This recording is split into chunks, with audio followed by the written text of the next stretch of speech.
Bismillahirrahmanirrahim. Alhamdulillah wassalatu wassalamu ala Rasulillah wa ala alihi wa ashabihi wa man ittaba'a hudah amma ba'd.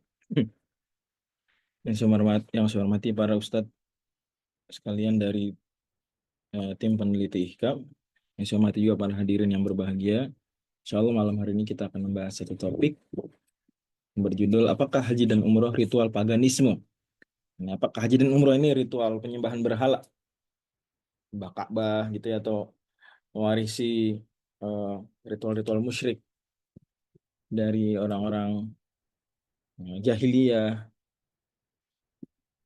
Dan barangkali para hadirin sekalian sudah pernah melihat ada syubhat-syubhat seperti ini di media sosial, tapi saya nggak, bahkan mungkin banyak juga tokoh yang bicara bahkan ya, baik di dalam negeri maupun di luar negeri. Tapi saya mau kita fokus pada dua di antara yang akademisi yang paling populer lah di antaranya mengajukan gagasan atau syubhat tersebut. Yang pertama adalah Reverend Saint Clair Tisdale. Ini seorang tokoh agama selain Islam yang meninggal tahun 1928 dan pernah ditugaskan di Asia untuk menyebarkan agamanya. Beliau menyebutkan bahwasanya Ka'bah, malaikat, ya itu diagungkan oleh kaum Sabayan, ini orang-orang Arab kuno. We are then informed. Nah ini aja. Kemudian termasuk juga nih, we are then informed of a variety of local custom invoke among the heathen Arabs, some retained in Islam. Kita juga dapat informasi bahwasanya beragam kebiasaan-kebiasaan Arab kuno itu dipertahankan Islam. Salah satunya Hajj to the Ka'bah beserta with its various practices beserta seluruh ritualnya, visiting Safa dan Marwah, sa'i antara Safa dan Marwah, throwing stones in Wadi Mina, melempar jumroh di lembah Mina, dan seterusnya. In conclusion, kata Reverend Saint Clair Tisdale, pada akhirnya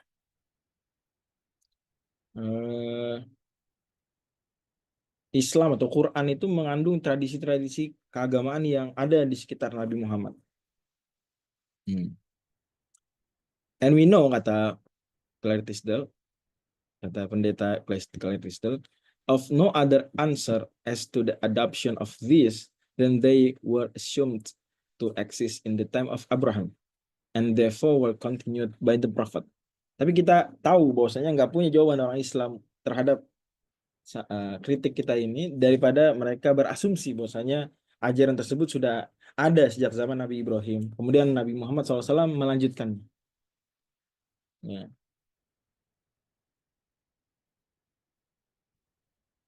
Kemudian kata Reverend Claritis lagi, no, although we are told in the Torah that the doctrine of the unity as well as circumcision were of Abraham's time, yet in the Holy Scriptures we find no mention of Makkah, procession around the Kaabah, the Black Stone, the other holy places, dan seterusnya. Nah, tapi oke, di Taurat kita tahu ada tauhid ya, lain-lain. Itu sejak zaman Nabi Ibrahim. Tapi nggak ada di Taurat, di Injil penyebutan Makkah, tawaf keliling Ka'bah, dan seterusnya. Yeah. Nor can there be any doubt that all these things were the gradual creation of idol worshippers. Tidak diragukan lagi, kata pendeta Clair Tisdale, bahwasanya ini semua adalah kreasi secara bertahap dari para penyembah berhala and had no connection whatever with the faith and tenets of Father Abraham. Gak ada hubungan dengan keyakinan dan ajaran ritualnya sang ayah, ya, Abul Anbiya, Nabi Ibrahim alaihissalam. Oke. Dan ini salah satu nama besar ya dalam kajian kritik terhadap Islam dari agama lain.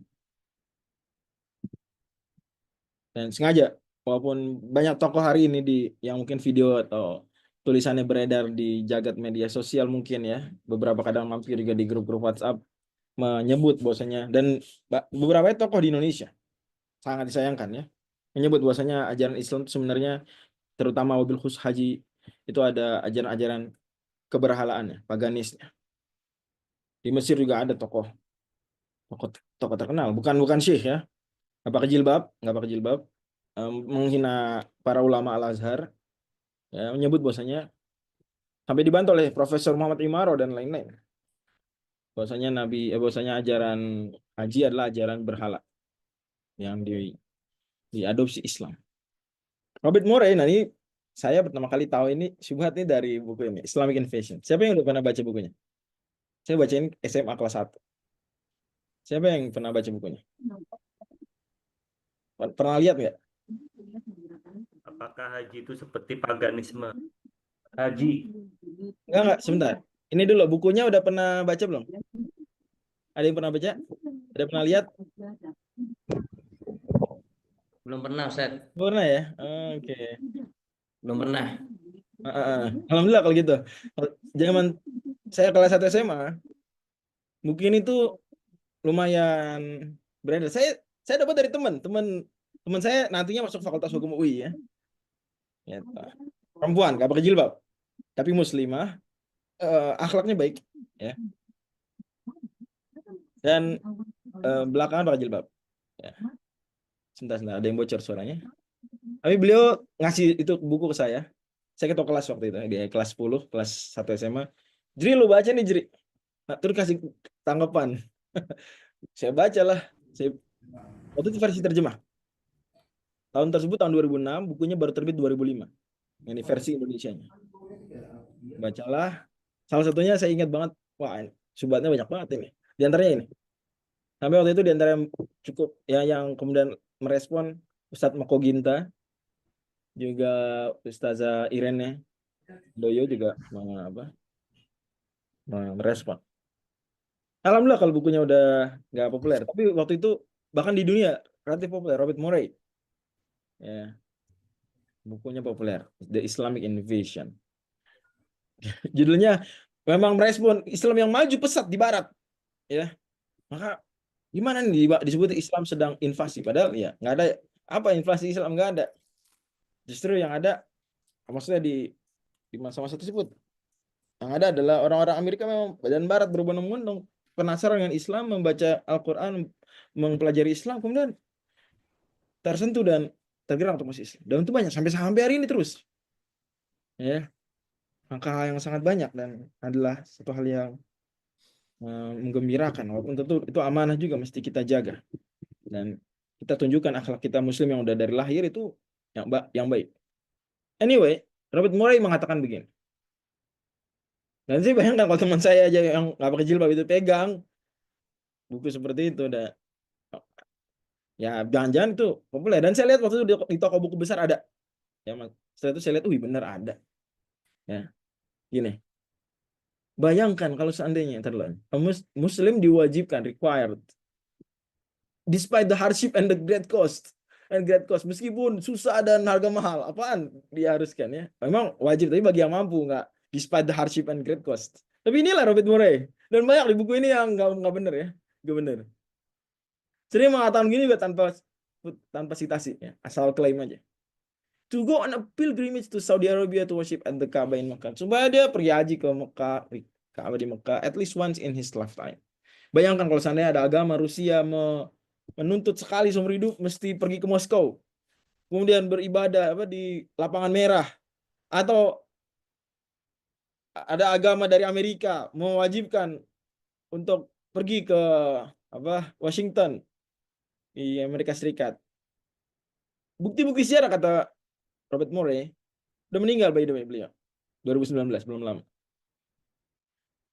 Itu sangat jelas bahwasanya Nabi Muhammad, beliau bilangnya Muhammad aja, mengadopsi ajaran pagan, ritual-ritual pagan, haji ke Mekah untuk menyembah Ka'bah, untuk beribadah di Ka'bah, ya, dan seterusnya. Sekaligus juga untuk menopang bikin laku dagangan orang-orang Mekah. Jadi untuk faktor finansial dan budaya, Islam mengadopsi ajaran pagan tersebut. Orang Muhammadiyah pusat saya bisa masuk nggak salah sih. Kajiannya di salah. Oke, bisa difahami ya. Lanjut. Nah, jadi ini dua tokoh saya pikir cukup. Walaupun teman-teman mungkin pernah lihat. Sebentar, sebelum saya lanjut. Ada yang udah pernah lihat belum syubhat seperti ini sebelumnya? Pernah lihat, pernah mendengar? Di mana gitu ya? Coba. Ada? Pernah, Ustaz. Pernah? Ya, Nah, siapa lagi yang pernah? saya Pernah lagi ya, pernah dengar, pernah lihat ya. Alhamdulillah. Oke, ya. Sebenarnya ini momennya harusnya, tapi nggak harusnya, nggak apa-apa kan. Haji dan umroh ya, kapanpun umroh bisa. Nah, haji juga belum lama. Kita masih bulan Muharram. Oke. Kita jawab dengan beberapa poin ya. Poin pertama, memangnya sama ritual haji dan umroh ya antara tradisi jahiliyah yang pagan penyembah berhala dan Islam. Emang sama? Itu dulu kita jawab. Ini poin penting. Oke, sama-sama ada Ka'bahnya, sama-sama. Terus tapi sama benar-benar enggak? Kita lihat. Pertama tawaf dulu. Nah, ini salah satu yang paling kelihatan. Dan yang paling banyak disorot adalah tawaf. Tawaf jahiliyah itu kalau dia bukan orang dari suku terkemuka, dia nggak boleh pakai baju. Termasuk perempuannya. Maka kata Imam An-Nawawi ketika ini hadisnya ada. Ibnu Abbas radhiyallahu anhu menyampaikan qala kanat almar'atu tatufu bil baiti wa hiya uryanah. Perempuan dulu zaman jahiliyah. Dan itu nggak lama ya. Artinya Ibnu Abbas itu merasakan. Ibnu Abbas tumbuh besar di Mekah. Baru ngikut Nabi ke Madinah pasca Umratul Qadha, Umratul Qadiyah tahun ke-7. Jadi dan umur Ibnu Abbas Nabi wafat kira-kira 13 tahun. Berarti kan Ibnu Abbas tuh anak TK atau SD gitu, melihat orang tua telanjang, nggak pakai baju, masih ada. Jadi bukan, ya Ibnu Abbas kecil, Ibnu Abbas cuma denger dong, kagak. Ibnu Abbas saksi mata. Ibnu Abbas juga kan habis itu apa namanya? Terus juga melihat bagaimana proses perubahan ya. Ketika Nabi SAW mengumumkan di tahun 9, titip pesan kepada Ali radhiyallahu anhu dan Abu Bakar radhiyallahu anhu, tolong sampaikan, ntar ada poin-poin yang kita bacakan. Salah satunya tidak boleh lagi tawaf telanjang. Jadi sampai tahun 9, setahun sebelum Nabi wafat, setelah Fatu Makkah bahkan, ya, itu masih ada yang tawaf telanjang. Satu, ya. Sampai perempuan-perempuan akhirnya memilih tawaf malam-malam, terus karena nggak pakai baju, dan baju dilempar, nggak boleh pakai lagi. Nah, riwayatnya bisa dibaca ya di Syarah Sahih Muslim. Dan matanya di Sahih Muslim. Fatakulu man yu'iruni titwafan taj'alhu ala farjiha. Terus sampai nutupin, mohon maaf, kemaluannya. Sementara Islam enggak. Nah, harus menyembahkan Al-Quran. Allah Subhanahu menyebut itu sebagai fahisyah. Kata Allah Subhanahu wa taala di surat Al-A'raf ayat 28, "Wa idza fa'alu fahishatan qalu wajadna 'alaiha aba'ana wallahu amarna biha." Kalau mereka melakukan perbuatan keji, maksudnya di antara tafsir yang paling populer, paling utamanya adalah ini. Tawaf tidak berpakaian. Maka mereka mengatakan, "Oh, kami udah melihat tradisinya begini nih, udah kearifan lokal Mekah ini mah. Antum jangan ganti-ganti tradisi kita, udah mengakar lama ini. Wallahu amru nabi, Allah nyuruh kita." Oh. Jadi ada dua klaim sih. Klaim pertama, mereka mewarisi itu sebagai kearifan lokal, tradisi turun-temurun. Yang kedua adalah bahwa Allah nyuruh mereka untuk tidak berpakaian ketika tawaf. Di antara reasonnya, ilahnya gitu, mungkin versi usul fikihnya. Mereka bilang karena ini pakaian kita pakai waktu bikin dosa, maka ketika kita tawaf kita nggak pakai lagi, nggak pakai. Udah kita tobat, baju yang pernah kita pakai bikin dosa kita nggak pakai. Di antara reason yang disebutkan juga oleh sebagian jahiliyah adalah karena kita ingin seperti baru dilahirkan ibu kita, sehingga nggak pakai baju. Kata Allah, "Qul innallaha la ya'muru bil fahsya." Allah nggak nyuruh perbuatan keji. Allah nggak nyuruh tawaf nggak pakai baju. Tapi Allah nggak bantah bahwa itu memang tradisi mereka. Bahwa itu mereka memang ayah-ayah mereka beberapa generasi memang begitu tradisi. Makanya Allah kemudian di ayat 31 surat yang sama nggak jauh dari situ berfirman, "Ya bani Adam khudzu zinatakum 'inda kulli masjid." Nah, pakailah perhiasan setiap kali mau ke masjid. Masjidil Haram termasuk.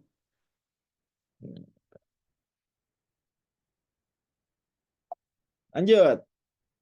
Ini salah satu titik-titik perbedaan, apa namanya, poin penting menunjukkan bahwasanya beda hajinya jahiliyah dengan haji Islam. Bahwa Nabi Muhammad SAW tuh setelah Fatu Mekah pun tahun 8 Hijriah, nggak langsung haji. Tahun 8 ada haji dipimpin Attab bin Asid radhiyallahu anhu. Tahun 9 Nabi juga nggak haji lagi. Tapi nyuruh Abu Bakar jadi Amirul Hajj, jadi pimpinan haji, dan menitipkan pesan melalui Ali bin Abi Thalib radhiyallahu anhu supaya disampaikan. Abu Bakar juga menyampaikan, diumumkan ke jamaah haji. Ada beberapa poin, 3 paling penting diantaranya adalah Allah yahujanna wala yahujanna ba'dal ami musyrik. Setelah tahun ini musyrik nggak boleh ada lagi yang haji. Jadi gimana mau dibilang haji orang Islam adalah ritual pagan? Wong musyrik nggak boleh haji lagi. Wala yatufan bil baiti uryan. Nggak boleh lagi ada yang tawaf nggak pakai baju. Wala yadkhulul jannata illa mu'min, dan nggak ada yang bisa masuk surga kecuali orang beriman. Kecuali mukmin. Kalau memang Nabi Muhammad SAW seperti klaim beberapa orientalis, selain yang tadi kita sebutkan, ada klaim-klaimnya diantaranya adalah Nabi Muhammad mengadopsi ajaran haji untuk membuat senang orang-orang Arab. Buat apa? Bikin 3 peraturan susah begini. Nggak boleh lagi haji musyrik. Kalau memang tujuannya ada ekonomi, tujuan bikin senang, musyrik ahlan wa sahlan. Tapi enggak. Kalau memang tujuannya untuk itu, dipertahankan nggak pakai baju. Dan ngapain kemudian menyampaikan, diumumkan berkali-kali di hadapan jamaah haji semuanya, tidak akan bisa masuk surga kecuali orang beriman. Kenapa nggak bilang siapapun yang baik, asalkan hatinya baik, asalkan suka sedekah bisa masuk surga? Nggak begitu. Tapi nggak akan bisa masuk surga kecuali orang muslim, orang mukmin. Tentu kita tahu ya syarat mukmin yang nggak bisa kalau non muslim tidak disebut mukmin dalam pandangan ajaran Islam. Ini bukan Nabi Muhammad SAW. Anyway, kita lanjut lagi. Itu bisa dibaca dalam Sunan Hadits riwayat Sunan At-Tirmidzi. Perbedaan lain sebenarnya banyak, cuma bukan topik pengajian utama kita untuk membahas perbedaannya. Cukup disebutkan beberapa contoh, sudah jelas terwakili yang lain-lain. Sa'i, kan habis tawaf, rukun berikutnya sa'i. Karena apa namanya, rukun haji itu kan 5 ya. Ihram, tawaf, sa'i, kemudian apa? Wukuf, ihram, wukuf, tawaf, sa'i, kemudian tahallul. Ya, ihram, wukuf, tawaf, sa'i, tahallul. 5. Kalau umroh 4 ya, kurangin wukuf aja. Itasalul, ihram, tawaf, sa'i, tahallul. Ihram ya praktis mungkin nggak terlalu dipermasalahkan. Tawaf, sa'i jelas dipermasalahkan. Lempar jumrah bukan rukun ya, lempar jumrah bukan rukun, dan saya pikir setelah pengajian sudah terwakili pembahasan tentang lempar jumrah. Nah itu yang turunan cabang.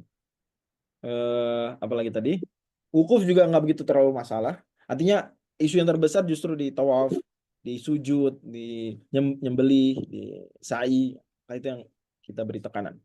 Sa'i jahiliyah itu untuk menghormati berhala, Isaf dan Na'ilah. Adapun sa'inya dalam Islam merefleksikan perjuangan Siti Hajar alaihissalam. Dan itu ajaran Islam. Makanya para sahabat ketika mau menjalankan haji versi Islam setelah udah masuk Islam, itu sempat bingung, kita sa'i nggak nih? Karena ingat sa'i ini pokoknya dulu ritual jahiliyah. Maka Allah Subhanahu wa taala turunkan surat Al-Baqarah yang terkenal, apa? Inna Safa wal Marwata min sya'airillah. Safa dan Marwah itu syiar Allah, bukan syiar jahiliyah. Faman hajjal baita wa i'tamara fala junaha alaihi ayyat tawafu bihima. Akan jadi disyaratkan, bukan kemusyrikan. Jadi sempat ya taharrujun, itu riwayatnya. Juga kurban dan sujud, kalau versi jahiliyah itu dipersembahkan kepada Allah dan juga kepada selain Allah. Ibadah, mempersembahkan ibadah, kurban dan sujud kepada Allah dan selain Allah. Adapun Islam, ajaran tauhid mempersembahkan ibadah, kurban dan sujud hanya kepada Allah. Ini perbedaan inti. Paling kunci adalah di sini, dan itu berulang kali, bahkan menjadi titik dakwahnya Nabi Muhammad SAW dan para nabi sebelumnya.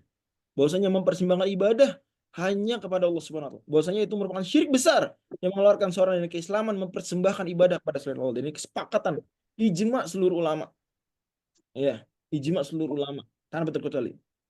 Athariyahnya dan non-athariyahnya. Bahwasanya mempersembahkan ibadah kepada selain Allah adalah syirik besar yang mengeluarkan dari keislaman. Itu perbedaan paling inti. Oke. Lantas kenapa kok seperti diadopsi ajaran jahiliyah ini, kayak cuma diislamisasi aja? Sebentar. Memang asalnya ritual haji dan umroh itu bukan ritual jahiliyah, asalnya ritual Nabi Ibrahim, ritual tauhid. Dan Nabi Ibrahim tokoh yang disepakati ya oleh hampir semua agama yang ada sekarang. Ya, dan itu doa yang Allah kabulkan, doanya Nabi Ibrahim Allah kabulkan. Wa ja'alli lisanan sidqin fil akhirin. Ya Allah, jadikan aku terpuji di lisannya orang-orang akhir zaman. Dan benar, hari ini nggak cuma ahli kitab, nggak cuma orang Islam ahli kitab, agama-agama lain yang non ahli kitab pun banyak yang memuliakan Nabi Ibrahim. Walaupun sebagian menyebut Nabi Ibrahim jelas, sebagiannya dengan sudah terubah seperti Brahma atau sejenisnya.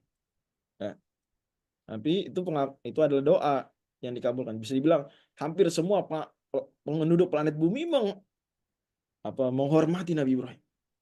Ya, menghormati Nabi Ibrahim. Nah, jadi Nabi Ibrahim seperti kita bilang, oke, kalau seolah-olah kita berargumen begini. Fix ya, kalau udah jelas bahwasanya ini ajaran Nabi Ibrahim, nggak boleh lagi dibilang paganisme. Seolah-olah bisa kita berargumen begitu. Ya. Jadi kita tinggal buktikan bahwa ini ajaran Nabi Ibrahim, kemudian dicemari oleh musyrikin. Dicemari oleh musyrikin. Saya beri contoh, ini contoh aja. Misalnya, upacara tiap hari Senin itu adalah kebiasaannya orang Indonesia sejak merdeka tahun 45. Bisa, tahun 1945. Dan alurnya udah jelas, bahwasanya ya seperti biasa ada nyanyi Indonesia Raya, ada pengibaran bendera, ada hormat bendera, ada meninggikan cipta, ada doa, ada amanat. Jelas lah, baris berbaris. Tapi ada joget nggak? Ada joget nggak? Ada sound horeg gitu? Ada joget nggak? Taurat? Ada nggak? Nggak ada ya? Ada nggak? Ada nyawer nggak? Ada nyawer nggak? Perempuan joget terus disawer, ada nggak? Di upacara? Oke, nggak ada ya. Raga. Nah, sip. Kemudian berlalu masa, misal di satu tempat, atau bahkan terbayangkan di satu masa, kita nggak tahu kan, 200 tahun setelahnya. Kemudian ada sosok yang influencer yang sangat dia kuat pengaruhnya. Kemudian dia ngajarin konsep upacara yang sudah tercemari. Ya, hormatnya nggak lagi ke merah putih, tapi hormatnya ke bendera berbintang misalnya, bendera berapa? Pokoknya bendera bukan bendera Indonesia. Kemudian ada joget-jogetnya, ada sawernya, ada buka auratnya. Ya, apalagi terus. Pokoknya diubah lah. Dan itu berlangsung selama 4 abad. Sampai orang lupa bahwa itu aslinya zaman Presiden Soekarno dan Hatta itu suatu prosesi yang penting. Syahdu, penuh dengan nuansa patriotisme. Tapi enggak, 4 abad berlalu diubah. Pokoknya orang taunya itu adalah satu ritual yang penuh dengan having fun aja.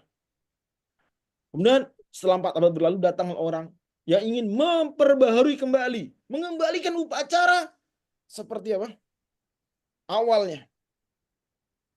Kemudian benar, dia berhasil mengubah itu sendiri seperti awalnya. Pertanyaannya, pantas nggak dibilang orang ini nih yang sangat baik ini, kemudian disebut dia adalah orang yang mengadopsi kebiasaan-kebiasaan bejat? Bisa nggak? Dia orang bejat karena mempertahankan ritual bejat, begitu nggak? Gimana?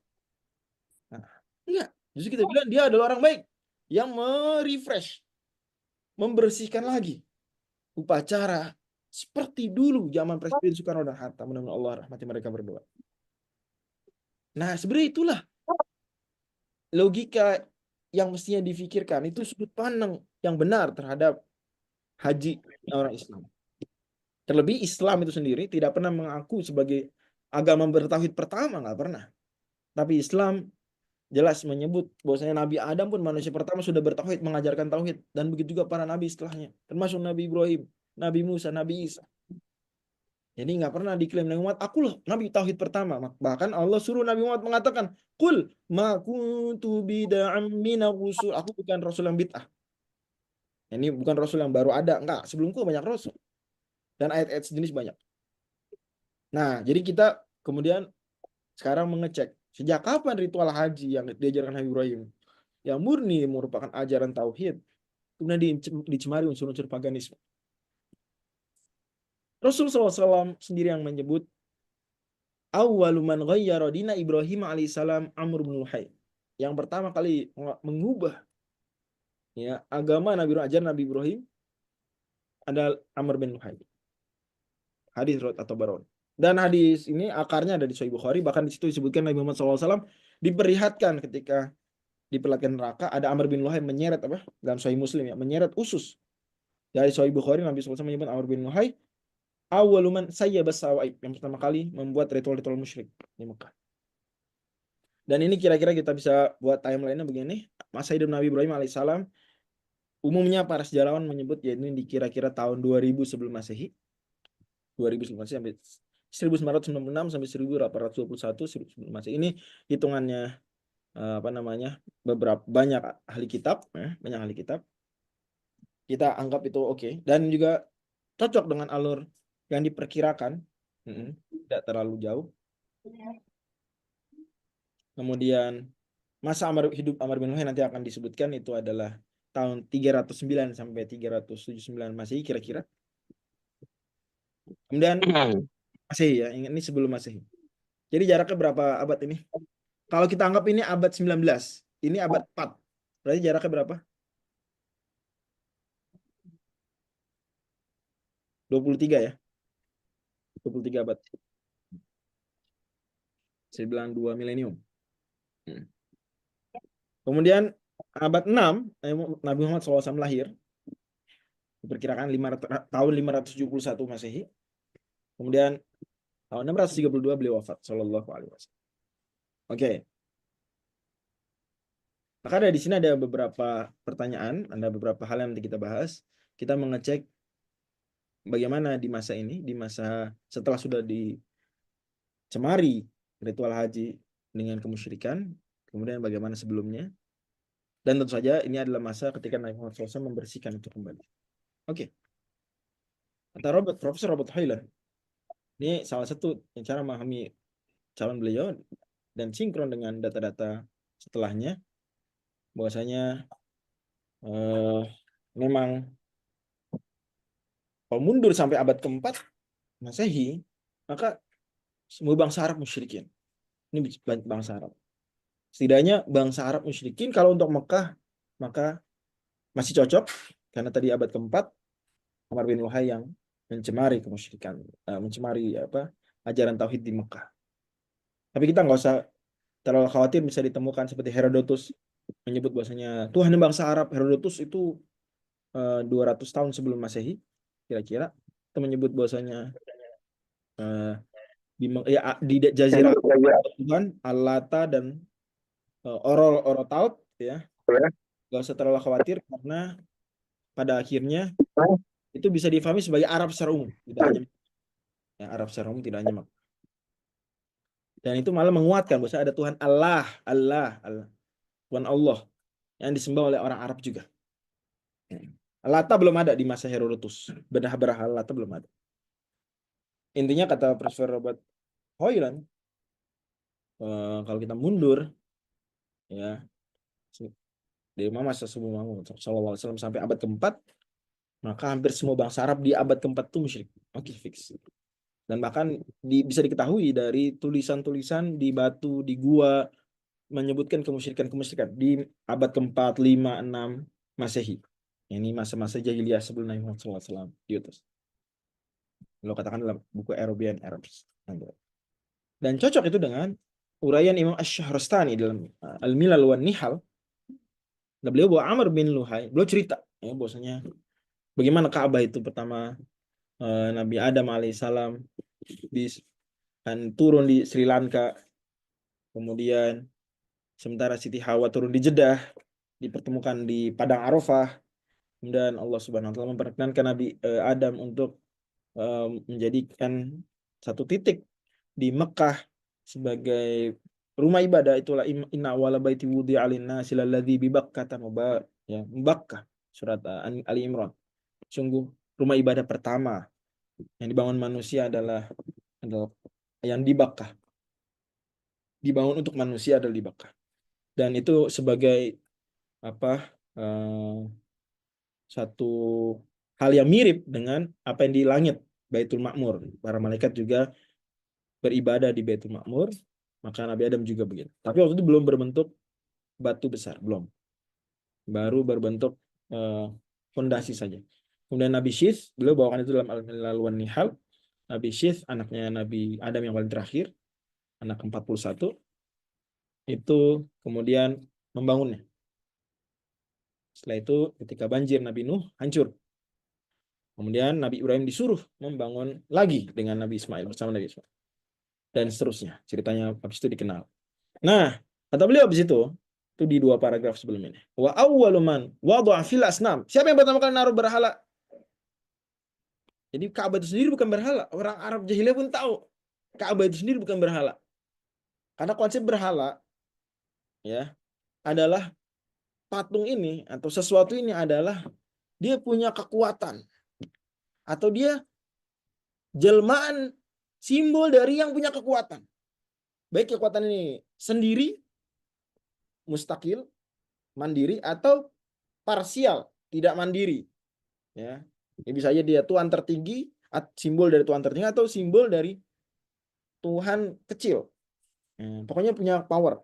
Ka'bah nggak begitu, orang musyrikin pun tahu itu Ka'bah bukan berhala. Ka'bah cuma kayak arah aja. Barulah maka mereka taruh di sekeliling Ka'bah 360 berhala yang kata Ustaz Wisnu dalam buku beliau ini apa sejarah berhala dan jejak risalah itu seperti seolah-olah tiap hari kan hari dalam Arab 360 hari ya. Hari Komariah. Seperti setiap hari tidak ada hari tanpa menyembah berhala gitu. Nah, pertama berhala datangkan ke Ka'bah itu berhala Hubal. Siapa yang datengin? Yang bawa Amr bin Luhai. Lama sadaqu Makkah ketika kaumnya Bani Khuza'ah itu memimpin Mekah. Ini sebelum Qusay jauh. Wastawla ala amril bait, menguasai urusan Ka'bah. Ya. Beliau pergi, soro ila Madinatil Balqa di Syam, pergi ke Syam. Kemudian melihat di sana kauman ya'budunal asnam, orang-orang nyembah berhala. Fasalu mahan faqalu hadhi arbabun ittakhadnaha ala syakl hayakilil ulwiyah wal ashkhasil basyariyah nantasiru biha fanunsa fanusqa. Kata mereka orang-orang Syam, ini kami jadikan sebagai sembahan-sembahan, bentuknya seperti objek-objek langit, kemudian orang-orang manusia, simbol-simbol terhadap manusia, dewa-dewa begitu ya. Yang kami minta tolong maka kami ditolong, kami minta hujan kami diberi hujan.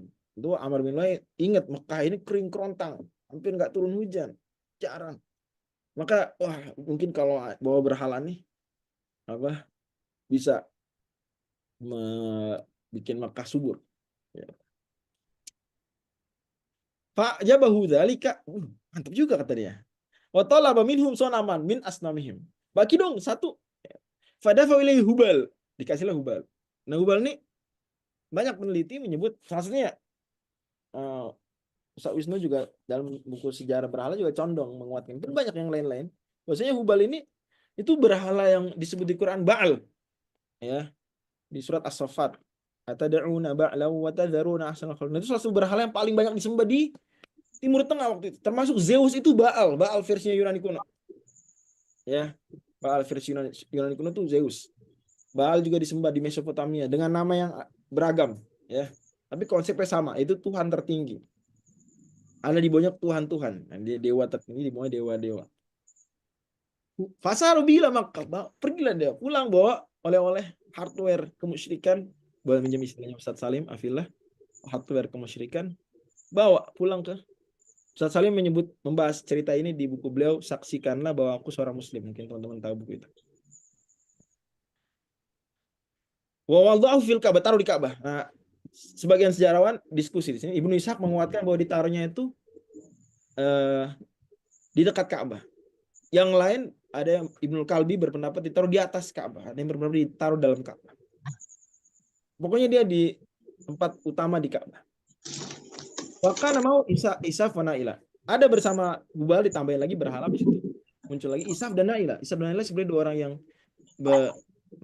berzina dalam Ka'bah, tapi kemudian malah diabadikan menjadi berhala. Sebentar, ini ada suara bocor, saya mungkin minta tolong menjadikan sebagian sebagai co-host ya. Ustaz Faisal udah ada, alhamdulillah. Saya jadikan co-host Ustaz Faisal untuk bantu memantau. Oke, Ustaz Ma'awin juga. Jazakallah khairan. Mohon maaf ya. Lanjut. Fada nasa ila ta'zimiha wa taqarrubi ilaiha. Ayo sembah, ayo agungkan, ayo muliakan, ayo wa tawassuli biha ilallah. Wa kana dzalika fi awwali. Nah, ini poinnya tentang timeline tersebut, ya. Wa kana dzalika fi awwali mulki Syabur dzil Aktaf. Syapur II, penguasa Persia waktu itu. Ya. Syabur dzil Aktaf. Syapur II nih gambarnya atau ya, kira-kira kayak gitu. Yang hidup tuh masanya nih 309. Maka kita bisa perkirakan Amr bin Luhai itu hidupnya di kira-kira masa ini. 309 Masehi, abad keempat. Kata Syekhul Islam Taimiyah, sebelum itu orang-orang Mekah hunafa. Fa inal araba min waladi Ismaila ya wa ghairihi alladzina kanu jiranal baitil atiq alladzi banahu Ibrahim alaihissalam kanu nanti sampai sini wa ghairuhu alladzina kanu jiranal baitil atiq alladzi banahu Ibrahim wa Ismailu kanu hunafa ala millati Ibrahim.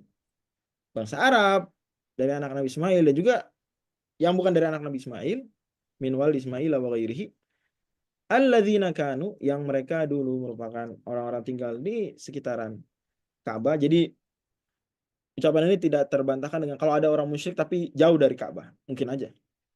Tapi yang di area di Mekah, di kota Mekah, maka mereka kanu hunafa ala millat Ibrahim. Kanu hunafa ala millat Ibrahim, mereka bertauhid sesuai dengan ajaran Nabi Ibrahim. Ila an ghayyara dinahu ba'du wulati Khuza'ah, sampai diubah agama Nabi Ibrahim oleh sebagian pimpinan Khuza'ah, salah satunya Amr bin Wahid. Wa huwa Amr bin Wahid. Nah, ini tokoh utamanya bahkan. Dan pimpinan Khuza'ah antar begitu juga. Terus sampai nanti pindah ke Quraisy, begitu juga sama. Wa huwa awwalu man ghayyara dina Ibrahim bisyirk.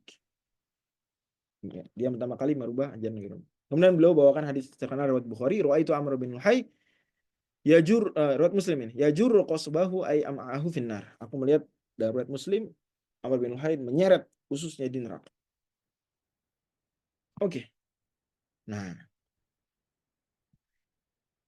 di antara menguatkan hal tadi, paparan tadi adalah Diodorus dari Pulau Sisilia. Pulau Sisilia ini di selatan Italia, salah satu pulau yang sangat sentral posisinya dan peran di dalam sejarah. Ya. Hari ini Palermo di situ, Pak. Kota Palermo terkenal, ibu kota Sisilia atau kota terpenting di Sisilia, Palermo, Messina. Ya.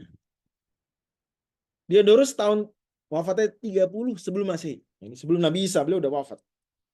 Salah satu ilmuwan dan geografer besar, ya. Menyebut tentang adanya rumah ibadah suci di Arabia. Dan menariknya Diodorus, dia tidak menyebutnya sebagai rumah ibadah paganis, tapi disebutnya very holy. Ya. Jadi menyebut tentang Arabia, ini teks Yunaninya ya. Beliau menyebutkan, and a temple has been set, ini terjemah Inggrisnya, up there. Kuil, rumah ibadah, Ka'bah, which is very holy, sangat suci. Dan dihormati oleh seluruh orang-orang Arab. Padahal Diodorus bisa-bisa aja menyebut itu sebagai satu rumah ada berhalanya atau apa. Enggak, beliau nggak nyebut itu. Walhal Diodorus hidup sebelum Nabi Isa alaihissalam. Ya. Jadi bisa aja beliau sendiri adalah seorang musyrik. Nanti coba mungkin perlu cek, saya belum ngecek. Atau at least misalnya seorang ahli kitab ya, sebelum Nabi Isa ya. Sehingga Yahudi boleh disebut begitu. Kalau apapun itu yang paling make sense sebenarnya beliau sebut aja ada berhala atau enggak, tapi enggak. Hanya sebut temple very holy, dihormati oleh Arabians. Dan ini sebelum Nabi Isa. Wafat 30 sebelum Masehi. Nabi Isa kan ya kalau kita sebut tahun Masehi, maka Nabi Isa kira-kira lahir tahun 0. Walaupun secara akurat banyak sejarawan bilang tahun 6 atau 4 sebelum Masehi. Kemudian bisa dibilang sepakat para sejarawan di salibnya. Kalau kita nggak bilang disalib, kita bilang yang disalib ada orang lain. Kita bilang diangkat. Rafa'ullah ilaih itu di tahun 30 atau Masehi, tahun 30 Masehi. Jadi Diodorus wafat 60 tahun sebelum Nabi Isa alaihissalam diangkat ke langit oleh Allah Subhanahu wa taala dalam sudut pandang kita, dan itu yang benar. Dan beliau sudah menyebut tentang Ka'bah di buku ini, sejarah beliau. Oke, nanti kita pertegas lagi. Adakah bukti bahwa Nabi Ibrahim alaihissalam pernah ke Mekah? Nah, di antara banyak syubhat yang memustahilkan Ka'bah itu dibangun Nabi Ibrahim adalah mereka bilang Nabi Ibrahim nggak tinggal di Mekah. Nah, kita bilang jawabannya gini, membangun Ka'bah di Mekah itu nggak harus dilakukan oleh orang yang tinggal di Mekah, harus nggak? Apakah harus yang bangun Ka'bah itu orang yang tinggal di Mekah? Nggak harus. Hari ini kita saksikan banyak bangunan dibangun oleh orang-orang yang tidak tinggal di tempat tersebut. Bisa. Apalagi Nabi Ibrahim, cukup kita katakan pernah ke Mekah. Mungkin kalau zaman sekarang, zaman dulu nggak bisa WhatsAppan Ustaz, nyuruh minta tolong. Bisa juga pakai surat atau apa. Tapi kan kita ceritanya nggak Nabi Ibrahim nyuruh, tapi Nabi Ibrahim membangun. Dan nggak harus tinggal, karena cukup Nabi Ibrahim mengunjungi Mekah. Kemudian dalam kunjungan tersebut, Nabi Ibrahim membangun Ka'bah. Itu udah cukup. Jadi cukup kita bawakan bukti bahwa Nabi Ibrahim alaihissalam pernah ke Mekah. Salah satu bukti penting, dan ini saya juga sempat bertanya-tanya. Di antara renungan saya selama haji atau umroh, itu saya mikir, apa hikmahnya ada jejak kaki Nabi Ibrahim di apa nih namanya makam Ibrahim? Apa ya? Sampai saya kepikir mungkin itu untuk mempertegas buat orang-orang misalnya kaum empirisis ya, yang nggak mau dia percaya kecuali kalau bukti fisik artefak gitu. Nggak cukup riwayat atau apa. Dan itu juga saya pikir bahkan haji secara umum begitu juga. Karena kita disuruh melihat nih peninggalan fisiknya Ka'bah. Cocok dengan semua sejarah-sejarah Islam. Jadi orang yang belajar Islam dari Indonesia, Amerika, Afrika, Eropa, mereka belajar Islam kemudian pergi ke Mekah, ke Madinah, cocok. Relate dengan apa yang dipelajari. Oh iya benar, Nabi Ibrahim, Nabi Muhammad SAW lahir di Mekah, kemudian dimakamkan di Madinah, cocok semuanya. Oh begini. Itu salah satu hikmah yang awal bisa adanya syariat haji dan umroh sekali seumur hidup untuk menguatkan keimanan. Buat orang yang saya nggak percaya deh, sampai saya lihat dulu, bener nggak cocok. Nah itu ada cerita menarik waktu saya di Chicago. Saya ketemu dengan kalangan ya yang dia alhamdulillah udah tobat. Dulunya punya keyakinan bahwa Islam itu adalah agama yang begini ya. Ini saya mau nyebut cuma yang apa lah.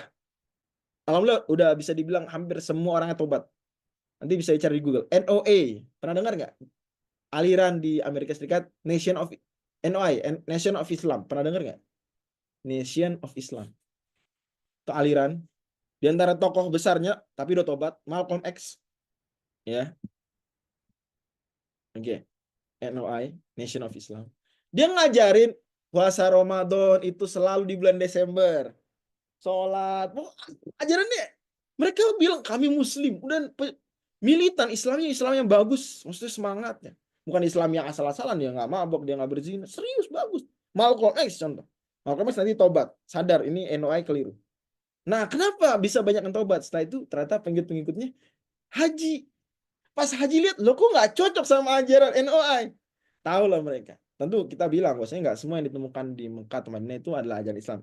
Jelas, misalnya di Mekah kita temui ada orang apa yang misalnya melakukan maksiat ya, itu bukan ajaran Islam. Itu hal yang clear. Cuma setidaknya tapi kan garis-garis besarnya menunjukkan Islam tuh kayak apa sih? Nah, kita kira-kira gitu ya. Kok nggak cocok?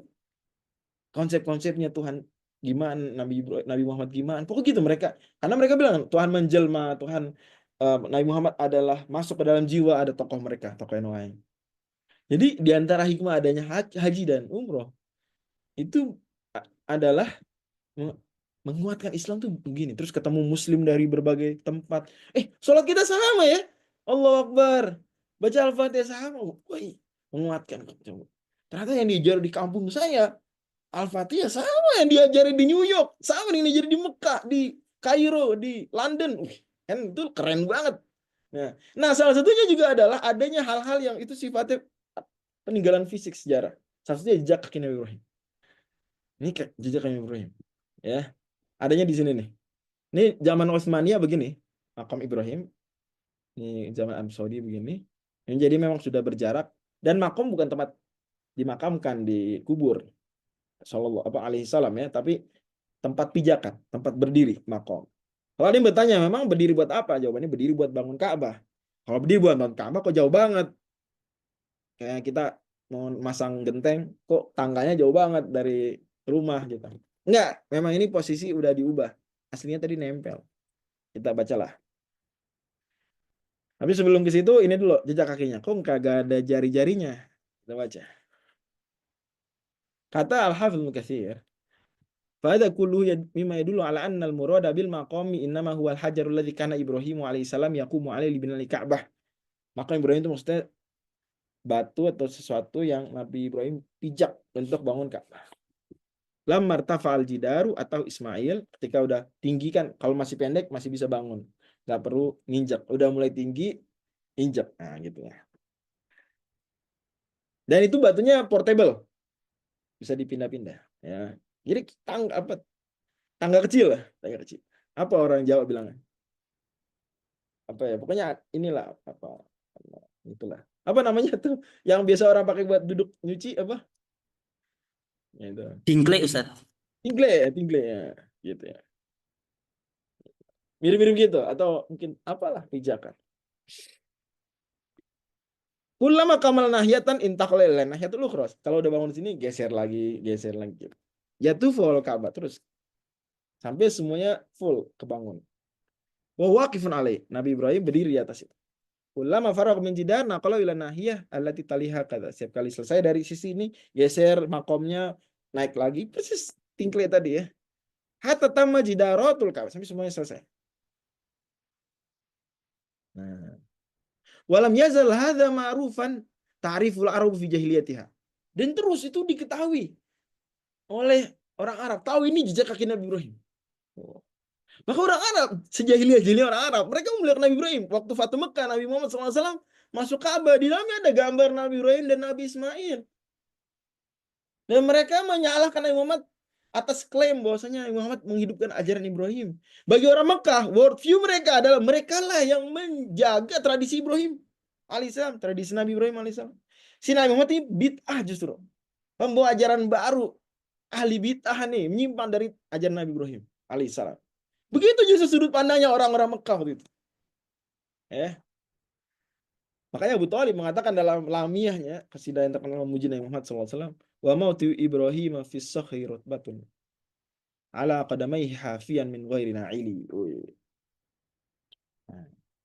Tempat jejak kaki Ibrahim di batu masih basah ya, lembab di atas kakinya. Nabi Ibrahim tidak pakai sendal, telanjang alas kaki, tidak bersendal. Waqad adrakal muslimun dzalika fi aidan. Bahkan Imam At-Tabari, Imam Katsir nanti riwayatkan dari At-Tabari, itu masih melihat ada jari-jarinya. Ini udah nggak ada jari-jarinya ya. Awal Islam masih ada jari-jarinya kelihatan. Lama-lama ya 2 milenium gimana? Sekarang udah 3 milenium lebih dari Nabi Ibrahim alaihi salatu wassalam. Diriwayatkan Anas bin Malik mengatakan, "Ra'aitul maqama fihi athar asabihi alaihi salam." Saya melihat, kata Anas bin Malik, di makam Ibrahim ada bekas-bekas jari.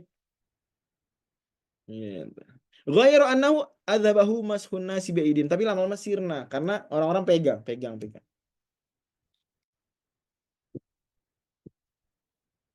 Kata Ibnu Jarir, Qatadah membawakan ayat wa takhidhu maqam Ibrahim musalla, kemudian menyebutkan innama umiru an yusallu inda, yang disuruh salat bukan menyembah kaki Nabi Ibrahim ya. Bukan juga menyembah Ka'bah, tapi arahnya ke Ka'bah. Cuma di belakang nih. Makam Ibrahim kan di sinilah, dekat pintu memang. Aslinya nempel dekat pintu. Salat menghadap ini. Ya, arah aja cuma arah. Ya, bukan ibadah. Ya. Walam yu'maru bimasih, padahal nggak disuruh untuk nyentuh-nyentuh, untuk ngusap-ngusap. Walaqad takallafat hadhil ummatu syai'an ma takallafatul umamu qablaha. Dan umat ini kadang-kadang sungguh telah memberatkan diri apa yang tidak ditugaskan kepada umat sebelumnya. Dan seterusnya. Famazalat hadhil ummati yamsahunahu hatta khlaulaqawan maha. Kata Ibnu Jarir riwayatnya, umat kemudian selalu mengusap-ngusap sampai akhirnya bekas jarinya hilang. Dan memang ya, lama dari zaman dulu. Dan tadi dempet. Kultu kata Ibnu Katsir, waqad kana, Ibnu Katsir ini seorang kristolog juga ya. Siapa yang baca tafsir Ibnu Katsir, Al-Bidayah wa Nihayah, sadar beliau kristolog besar. Salah satu kristolog terbaik. Bagaimana enggak? Guru beliau kristolog siapa? Siapa guru Ibnu Katsir yang kristolog? Ibnu Taimiyah. Ya Bu timnya. Teman sekelas beliau dua orang kristolog. Siapa? Teman sekelas. Siapa? Satu Ibnul Qayyim. Ibnu Qayyim. Satu lagi Al-Imam At-Tufi. At-Tufi mensyarah Injil. Empat-empatnya disyarah. Dikomentarin. Ya, ta'liq ala Anajil Arba'ah. Ibnu Qayyim menulis Hidayatul Hayaro. Guru beliau Syekhul Islam Taimiyah menulis Al-Jawab Sahih. Ibnu Katsir dalam tafsir, dalam sejarah, banyak bawakan literatur ahli kitab, banyak dikomentarin, diulas, kalau ahli kitab sendiri beda pendapat, ditarjih. Ya. Qultu waqad kana al-maqamu mulsaqan bi jidal Ka'bati qadiman, dulu makam Ibrahim itu nempel dengan Ka'bah. Wa makanu ma'rufun lil yaum ila janibil bab, di dekat pintu. Ya. Dan suruh saya diceritain lah. Terus siapa yang geser? Umar bin Khattab radhiyallahu anhu. Wa inna ma akharu an jidal Ka'bati Amirul Mukminin Umar bin Khattab radhiyallahu anhu. Karena orang jadi banyak yang sholat sini nih. Kan ngalangin tawaf, akhirnya digeser ke sini. Umar geser. Supaya ini area untuk tawaf, ya. Ini untuk sholat. Tahun 60-an kira-kira, itu pemerintah Arab Saudi sempat mau juga geser lagi. Bahkan jauh. Supaya lebih lega lagi. Tapi dilarang para ulama, di antara ulama yang terkenal waktu itu melarang, dan diterima oleh ulama-ulama lain, termasuk ulama-ulama Arab Saudi. Puas dengan argumen ulama tersebut adalah Syekh Asy'arawi, Syekh apa? Alwi Al-Maliki, Sayyid Alwi Al-Maliki rahimahullah, ya. Bilang kalau gitu sekalian ini Ka'bahnya pindahin keluar. Biar lega tawafnya. Tentu nggak ada yang iya juga ya. Tadi Ka'bah aja kita nggak berani pindahin keluar. Masa sih makam Ibrahim pindahin keluar? Sadar. Nah, itu argumen yang diterima Sayyid Alwi Al-Maliki. Dan ini bukti bahwasanya para ulama termasuk di Arab Saudi tahun 60-an sangat menghormati. Ya. Sayyid Alwi Al-Maliki rahimahullah. Ya. Oke.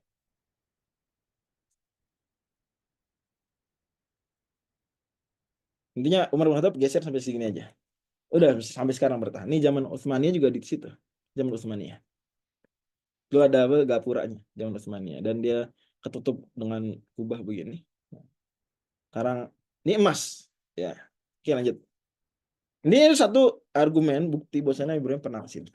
Bukti fisik, kan orang kadang nggak cukup riwayat, nggak cukup kitab suci, maunya bukti fisik. Oke, itu ada. Dan memang kita menantikan arkeolog meneliti lebih serius soalan itu. Lanjut. Argumen lain adalah bahwa Ibrahim pernah ke Mekah adalah kisah yang kita orang Islam tahu semua, ada di surat Nabi Ibrahim di akhir halaman 2, halaman terakhir dari halaman terakhir kedua dari terakhir dari halaman terakhir surat Ibrahim alaihissalam. Dan kisah Nabi Ibrahim ya menaruh anak dan istri beliau di Mekah. Nah, Sarah, Siti Sarah alaihissalam melihat anaknya Hajar Ismail. Waduh, belum punya anak. Saya istri pertama belum punya anak. Nah, gitu. Intinya adalah kalau di Tanakh, di Taurat atau di Perjanjian Lama itu yang kita secara majas menyebutnya Taurat, secara majas ya, karena kita tahu di dalamnya ada tahrif, yakin dan diakui para tokoh-tokoh agama yang bersangkutan juga. Akhirnya anaknya disingkirkan. Tapi ini salah satu aja, pada akhirnya Allah yang nyuruh memang. Kalau Allah nggak nyuruh, ya Nabi Ibrahim nggak akan menuruti keinginan Siti Sarah alias.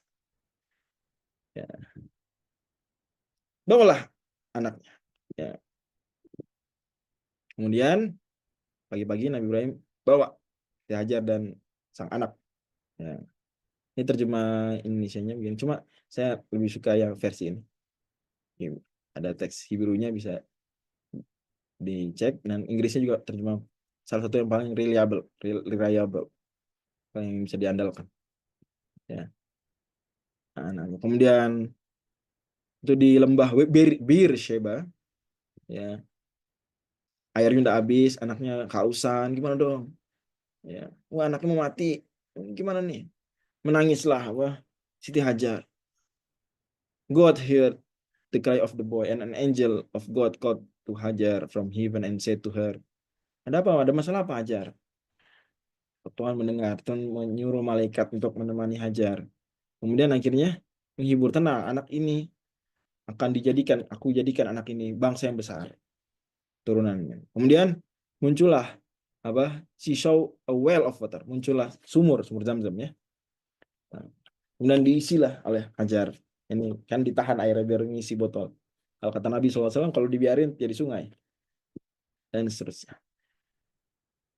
Tinggal dia di negeri tanah Paran. Ya, Paran. Ini poin penting. Paran, semua air dan seterusnya. Ibrahim membawa pergi dan itu bisa dibaca di kitab Kejadian pasal 21 ya, ayat 13 sampai 21. Oke. Nah, Paran atau Faran, ya, Faron kalau bahasa Arab begitu, itu kata Eusebius salah satu biarawan, ya, pendeta dan sekaligus sejarawan dan geografer ya yang penting di abad ke-4 Masehi, menjelaskan bahwa Paran itu adanya di Arabia. Nah, ini dalam bahasa Latin, terjemah Latinnya ya, bahwasanya Paran ditinggali oleh Saracen, bangsa Arab ya. Jadi ini buku ini menyebutkan nama-nama tempat yang ada di Bible. Paran itu apa? Itu ada Filistin, ya, Palestina lah hari ini. Paran di padang pasir, ditinggali oleh orang Arab, ditinggali oleh orang keturunan Nabi Ismail. Mekah. Geografer lain hidup semasa dengan Nabi Muhammad SAW kira-kira. Ananias namanya. Dari Armenia, jauh Armenia. Menegaskan Paran itu disebut Mekah oleh orang-orang Arab. Kata Ananias, and Faranitis, negeri Faran, where the town of Faran is located, which I think the Arabs call Mekah. Wow. Oke. Yakut Al-Hamawi, saya sengaja kali ini bawakan semua tahunnya dalam Masehi, biar sinkron ya. Biar kelihatan alurnya. Ini abad 13 Masehi. Dan terkenal buku beliau, Mu'jamul Buldan. Ya. Itu sebut Faran memang salah satu nama Mekah. Kalimatun Ibroniyah mu'arrabah. Wahiyya min asma'i Makkata dzakaraha fit Taurah. Ini dibawakan ayat yang tadi kita sebut. Bahkan ayat lain ya, dibawakan ayat lain di Bible. Al-Muqaddasi geografer lain lebih dulu masa hidupnya, cuma kalah populer dari Al-Hamawi. Tapi Al-Muqaddasi nama besar juga. Orientalis banyak mengandalkan Al-Muqaddasi, bahkan penjajah pun ketika mau menjajah orang wilayah Islam memanfaatkan buku Ahsanut Taqasim. Menyebut bahwa di Hijaz ada daerah Faran, ya, Hijaz, Mekah, Madinah dan sekitarnya. Ya, area itu. Dan Faran ya Mekah. Dulu Jaziratul Arab ala tarafil Hijaz bimodin yusamma Faron. Al-Hafidhul Katsir juga sebut. Tapi kita bilang, bro, Kristal tahu ya. Ketika membahas ayat surat As-Saffat, falamma balagha ma'hu sa'i qala ya bunayya inni ara fil manami anni dan seterusnya. Ya. Nabi Ibrahim mengunjungi anaknya secara berkala. Ini Nabi Ibrahim memang tinggalnya nggak di Mekah, betul, setuju kita. Tapi kan bisa ngunjungin, kemudian bangun Ka'bah. Bisa.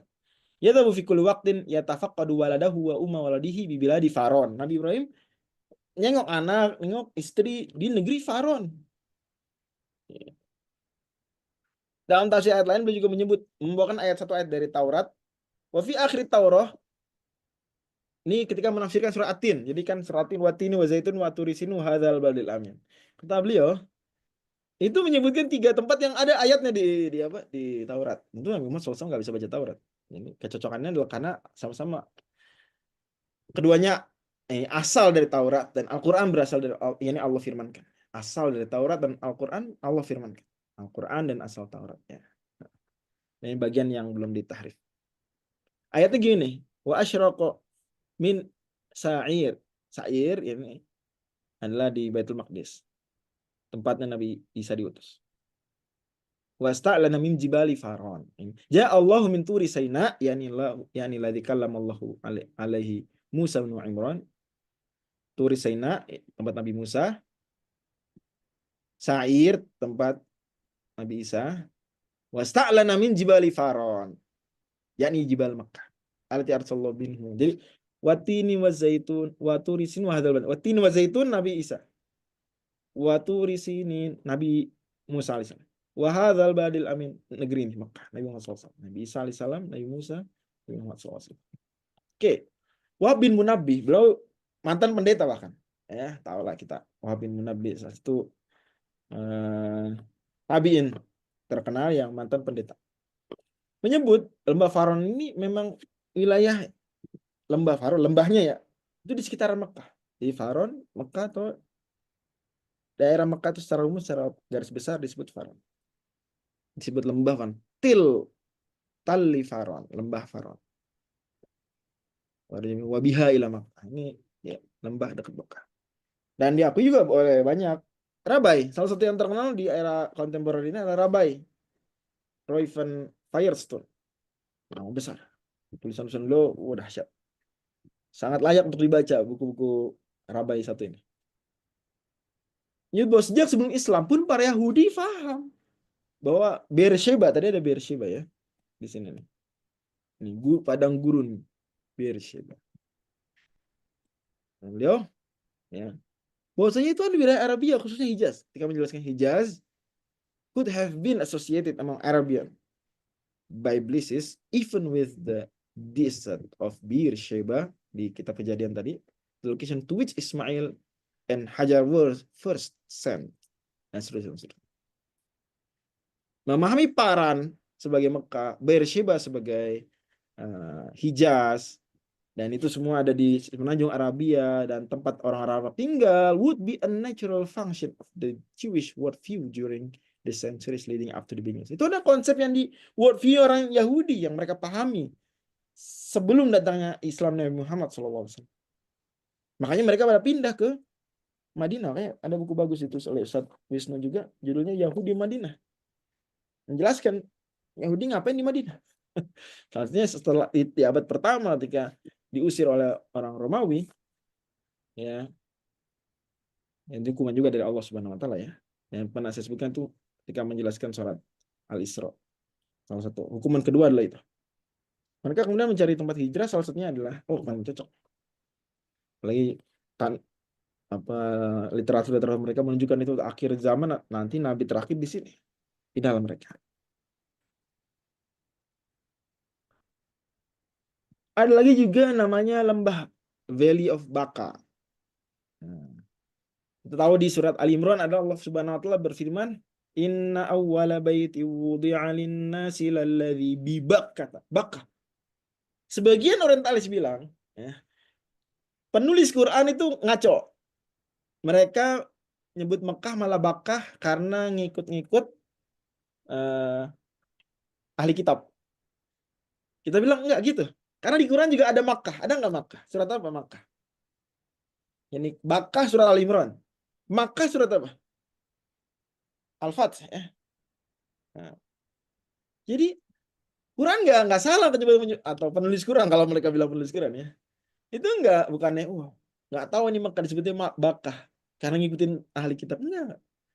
Memang Allah Subhanahu wa taala punya kehendak tertentu memfirmankan yang ini Makkah itu Bakkah. Salah satunya Allah al-Misab, dan itu ada ceritanya. Salah satu tokoh agama lain itu masuk Islam gara-gara itu. Gara-gara di Quran ada kata Bakkah.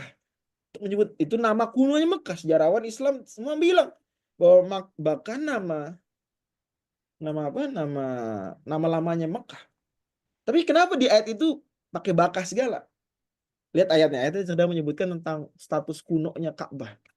Maka ya layak untuk menyebut dengan nama kuno yang ada di literatur ahli kitab. Agar mereka relate. Oh, Bakkah. Dan orang Yahudi waktu itu mereka nggak mempermasalahkan. Betul. Orang-orang musyrikin juga nggak mempermasalahkan. Kalau memang itu salah, ente salah nyebut nama Mekah. Masa Bakkah? Orang Mekah duluan. Atau Yahudi, mereka baca Taurat. Bakkah, ngaco ente sebut-sebut Bakkah. Tapi enggak. Karena memang diakui. Dan relate cocok menyebut tentang tempat sholat, selah, tempat pilgrim, haji, apalagi ada mata air, Zam-Zam tadi, dan Rambam setuju. Rambam ini Maimonides setuju, salah satu ulama Yahudi terbesar sepanjang sejarah, setuju bahwa Valley of Baca, lembah Baca itu Mekah. Dan banyak penerjemah-penerjemah dan penafsir-penafsir Taurat,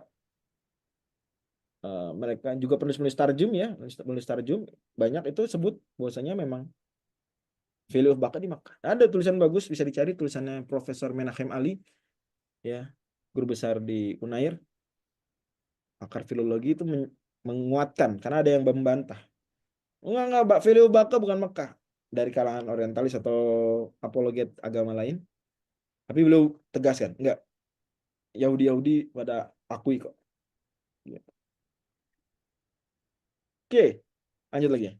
Selain dalam Taurat atau dalam Tanakh tadi ya, perjanjian Bible perjanjian lama, memang nama kota Mekah ada di dalam literatur kuno. Mungkin ada yang nggak puas, enggak.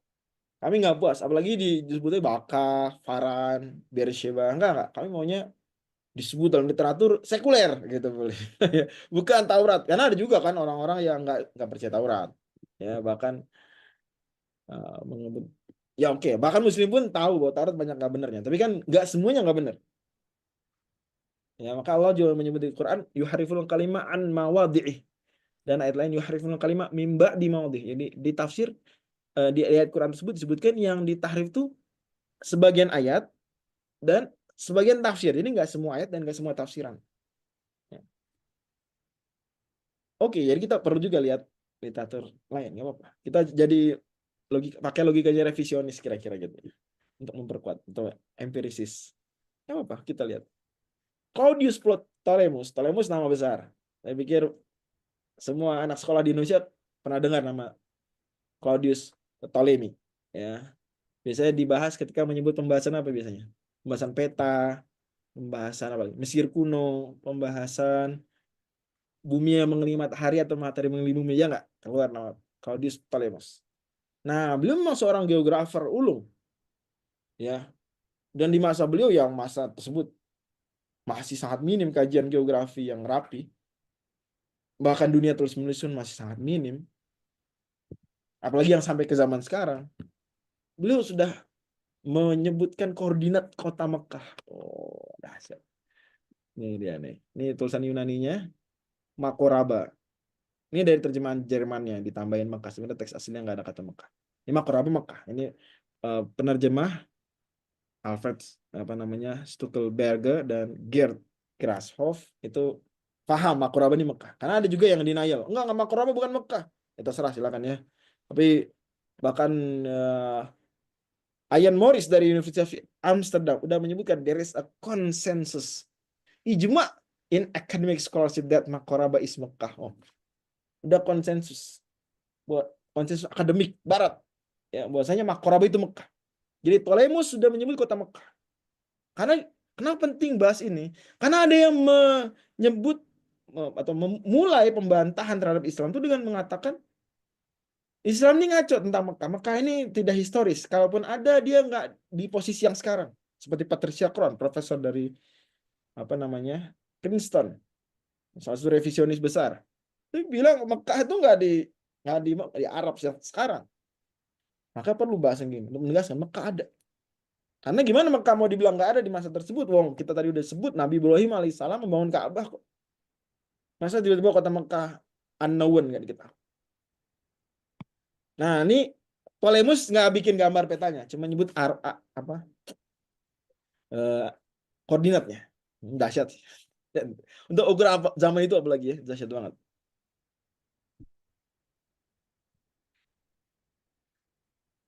Nah, terus ada yang menggambarkan petanya begini. Makoraba nih di sini. Ini Makoraba. Nggak terlalu akurat juga sih, tapi ya lumayan. Ini Makoraba, Mekah nih Latripa. Kalau ini sampai Patricia Colm pun akui itu Yathrib, Madinah.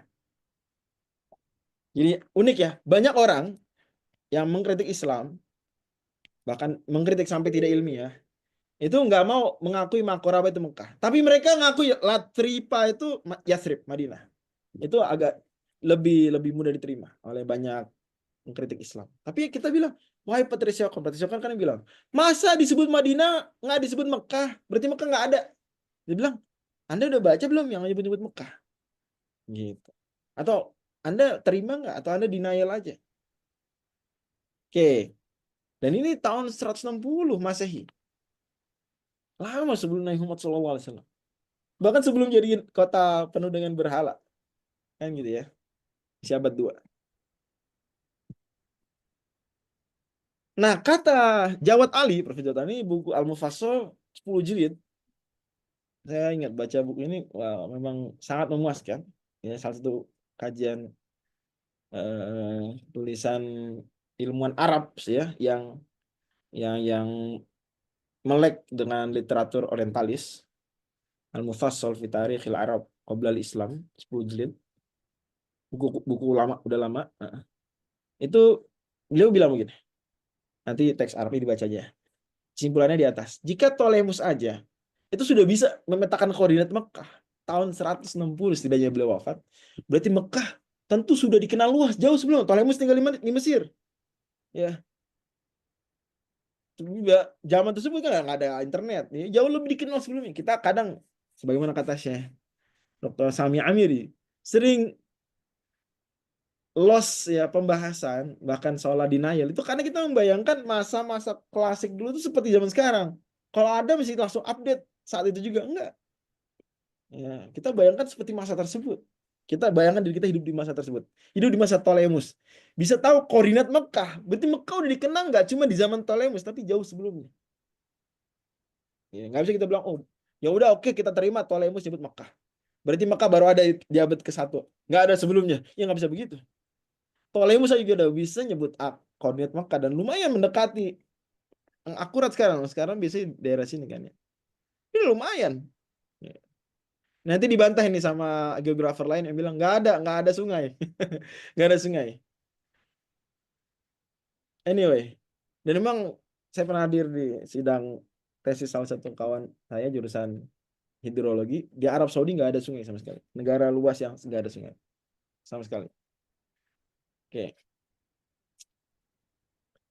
Ada yang bilang lagi, oke ada, tapi oh kenapa Mekah nggak disebut jalur-jalur perdagangan di awal-awal Masehi, ya abad 1, abad 2 dibawakanlah beberapa dokumen-dokumen menyebut jalur dagang misalnya Yathrib, jalur dagang. Kenapa Mekah nggak? Jawabannya karena Mekah baru jadi jalur dagang tuh pasar baru ada di Mekah, pasar yang utama ya yang jadi orang-orang datang tuh pasar Ukal itu baru tahun 542 kira-kira Masehi. Akhirnya abad 6.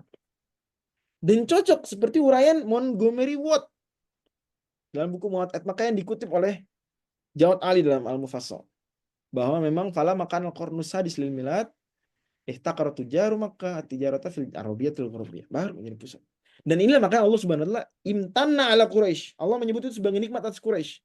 Li ila fi Quraisy ila fi mrilata syita'i was-shaif.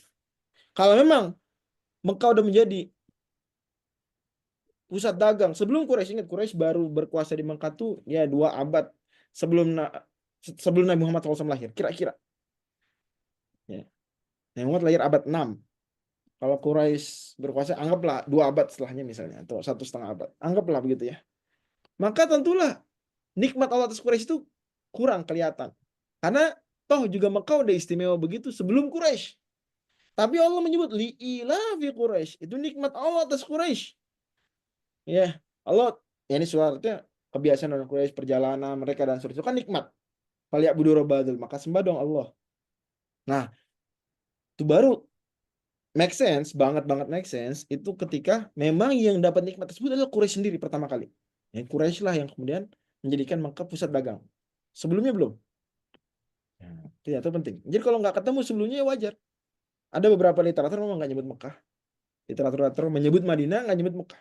Itu jadi pertanyaan sebetulnya. Salah satu jawabannya ini. Allah. Bahkan sebenarnya kalau mau kita anggap lagi, anggaplah sungai di Arab Saudi itu baru nggak adanya belakangan. Sebelum itu ada misalnya. Kita anggaplah ini memang benar sungai. Ptolemus tahu itu ada sungai. Dan memang benar ada sungai. Sebagaimana Nabi SAW sabdakan juga, nanti Jazirah Arab akan kembali menjadi sungai dan mata air. Berarti dulu pernah ada sungai. Makanya yang tadi saya bilang di dosen hidrologi bilang nggak ada sungai di Arabia, di Arab Saudi. Maksudnya nggak ada sungai yang eksis. Tapi beliau bilang banyak sungai purba, banyak sungai bawah tanah. Ya, sungai purba. Banyak wadi. Wadi itu lembah mantan sungai. Sekarang udah kering. Atau ya, cekungan-cekungan gitu. Jadi anggaplah ada sungai di sini. Ya wajar kalau gitu. Ada raja Babilonia yang cuma nyampe Yathrib. Ada literatur. Raja Babilonia cuma nyampe Yathrib. Nggak nyebut Mekah. Ya mungkin kalian sungai. Disebut ini. Gitu. Wajar. Mungkin bisa juga. Itu pada akhirnya ada hikmah juga. Ptolemus menyebut ada sungai di sini. Oh, alam. Lagi-lagi tambahan lagi. Sebelum era Kusoi bahkan. Itu lembah Mekah ini bagian bawah Mekah yang dataran rendah yang sekarang Masjidil Haram, hotel-hotel ya, Bin Daud segala macam, Al-Baik gitu ya. Itu dulu belum ditinggali permanen. Terus tinggal di mana? Di gunung-gunungnya sekitar itu, dataran tinggi sekitar. Gitu. Baru Kusoi kemudian turun. Baru. Yang terbukti lagi adalah banyak tulisan kuno sebelum Masehi juga banyak ada tulisan Maki. Tidak menunjukkan, dan itu dalam bahasa kuno Arab ya, menunjukkan setidaknya Mekah eksis. Juga banyak makam kuno. Jadi kata Jawad Ali, andai oke nggak ada bukti-bukti Mekah itu beneran ditinggalin, tapi banyak makam di situ, terus gimana penjelasan? Wallah. Dan beliau juga bilang, oke kalau sekarang dianggap datanya belum cukup, nanti masa-masa mendatang akan makin banyak. Ananias yang tadi kita sebut di awal tadi, yang hidup sezaman kira-kira dengan Rasul SAW, itu menyebut Faran sebagai tempat rumahnya Abraham. Walaupun beliau nggak suka, foolishly called. Secara bodoh mereka sebut sebagai home. Tapi istilahnya berarti diakui ada Ka'bah. Dan Ka'bah itu orang-orang Islam sebut sebagai tempat ini dibangun Nabi Ibrahim. Orang Arab juga sebut itu. Dan disebut sebagai Faran ya. Nah ini there is not a single river. Dan saya bilang geografer Ananias abad 7 bilang nggak ada sungai. Banyak juga syair-syair Arab menyebut tentang Mekah, haji ke Mekah. Ini membuktikan ya, pra jahiliyah yang membuktikan juga bahwasanya itu bukan hal baru Mekah sebagai tempat haji. Pusat Islam yang beberapa kali tadi saya sebut dalam buku Yahudi Madinah menyebut, oke, kalau gitu kenapa Yahudi nggak tinggal di Mekah? Dia tahu literatur tersebut, kenapa nggak di Mekah? Jawabannya karena Mekah, kata Ustaz Wisnu, dan ini make sense. Jawaban sangat bagus dan jawaban yang keluar dari seorang pakar yang udah lama menggeluti bidang kristologi. Mudah-mudahan Allah berkahi dan jaga beliau. Alasannya karena Mekah itu penuh berhala, wajar. Yahudi menjaga monoteism, ya kira-kira gitu. Tidaknya mereka nggak suka berhala. Yang menyembah Uzair juga sebagian Yahudi menurut penafsiran sebagian ulama, atau mereka menyembahnya dalam konteks tahlilul haram atau tahrimul halal. Ini dalam syirku ta'ah. Kalau berhala, nyembah berhala yang seperti 360 berhala sekeliling kamu, mereka nggak senang. Makanya mereka menyebutnya musyrik. Ini orang-orang musyrik mengotori apa Mekah ya, yang tempatnya Nabi Ibrahim dulu bangun Ka'bah. Jadi mereka tinggal di Madinah. Lanjut lagi. Oke, Nabi Ibrahim, oke, clear. Kayak udah relate nih, udah masuk. Sekarang ada nggak nabi antara Nabi Ibrahim dan Nabi Ismail ini? Dan Nabi Muhammad nih antara nabi-nabi ini yang ke Mekah. Tadi kita kan ada timeline ya. Mana nih? Kayak jauh, mohon maaf ya. Nih, di sini ada nggak nabi-nabi yang ke Mekah nih di masa ini? Kan lumayan ada kan Ibrahim, Lut, Ismail, Ishak, Yakub, Yusuf, Ayub, Syuaib, Musa, Harun, Zulkifli, Daud, Sulaiman, Ilyasa, Yunus, Zakaria, Yahya, Isa. Minimal tuh berapa? 15 nabi kira-kira. Ke Mekah nggak? Ya. Memang riwayat-riwayat dalam literatur keislaman menyebut nabi ini ke Mekah, nabi ini ke Mekah. Banyak begitu ya. Kita pilihkan sebagiannya. Jadi udah well known. Orang Muslim tahu dalam riwayat-riwayat memang nabi-nabi haji. Ya. Tadi bahkan Nabi Adam kita disebut ya. Tapi ini salah satu yang paling otentik sanadnya diantaranya ini. Banyak ya. Secara umum kalaupun nggak otentik dianggap Israiliyat ya. Yusta'nasu bihi ya. Karena sebagiannya kita dapatkan di Mazmur, Nabi Daud ke Lembah Baka tadi udah lewat ya. Nabi Daud ke Mekah. Kemudian beberapa nabi ada riwayat-riwayat. Nah, salah satu riwayatnya ini hadis Muslim ya. Muslim kata Al-Hafidz Hajar Al-Asqalani, andai pun dia ahad yang ada korina sehingga memberikan faidah ilm, memberikan sah buat dijadikan dasar keyakinan akidah. Nabi Muhammad SAW melewati Wadil Azraq, satu lembah di Mekah. Faqala ayu wadin hadza, ini lembah apa? Qalu hadza wal Azraq, kata sahabat, ini wal Azraq.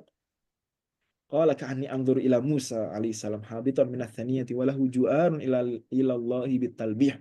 Seakan-akan aku melihat Nabi Muhammad SAW diperlihatkan gambaran Nabi Musa dulu Jadi kayak apa ya, melihat kejadian di masa lampau. Nabi Muhammad kayak diperlihatkan video masa lampau. Wah, Nabi Musa alaihissalam juga pernah singgah di lembah ini dan bertalbiyah. Dan para sejarawan bilang, andai pun Nabi Musa haji, maka paling mungkin dilakukan saat beliau 10 tahun meninggalkan Mesir, yang ke Madian tuh, itu Jazirah Arab. Bahkan sebagian tokoh Yahudi itu bilang itu adalah Madinah. Madian itu Madinah. Sebagian. Saya penulis return to Mekah. Atau saat Nabi Musa alaihissalam nyasar di Padang Tih atau bersama Bani Israel 40 tahun. Dan itu juga di padang pasir Arab, di Arab Saudi itu juga kejadian. Jadi ya Nabi Musa punya kesempatan untuk ke Mekah, dan ini hadis menyebutkan itu. Tsumata Tsaniyati Harsha. Kemudian Nabi pindah ke Tsaniyah Harsha, tempat lain masih di Mekah sekitaran itu. Faqala ayu tsaniyatin hadhihi. Ini tempat apa sih? Qalu Tsaniyatu Harsha. Qala ka'anni anzuru ila Yunus bin Matta. Yunus bin Matta alaihissalam ala naqatin hamra. Ja'ada naik onta kemerah-merahan.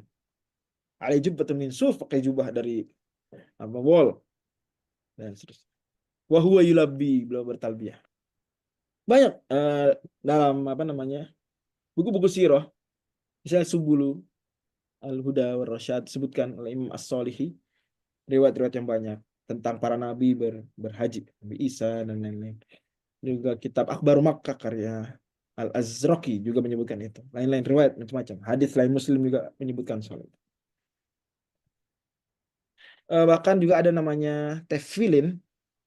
Ini aksesoris Yahudi, ya. Itu begini bentuknya.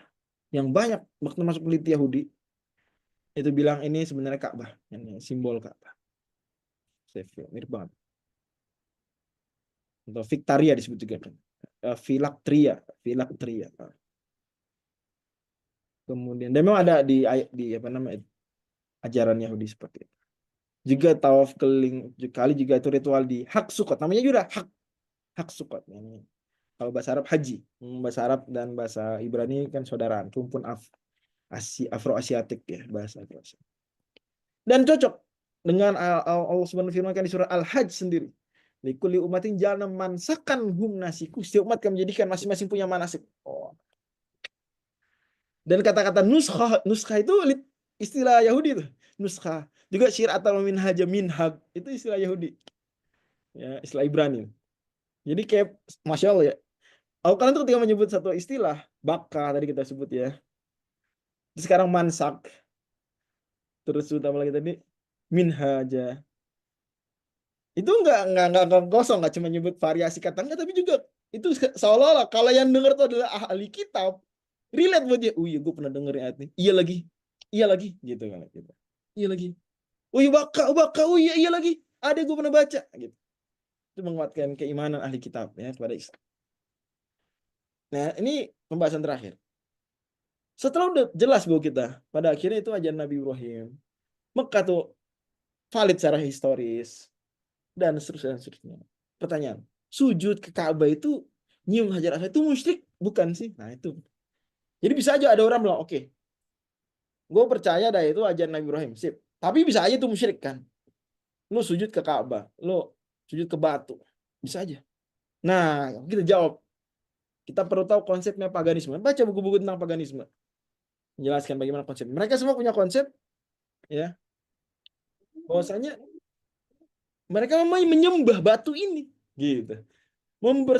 Memberikan ibadah kepada batu ini, kepada objek-objek, dan meyakini dia memberikan manfaat mudarat parsial atau secara mandiri. Ya. Makanya banyak ayat Quran menyebutkan soal itu.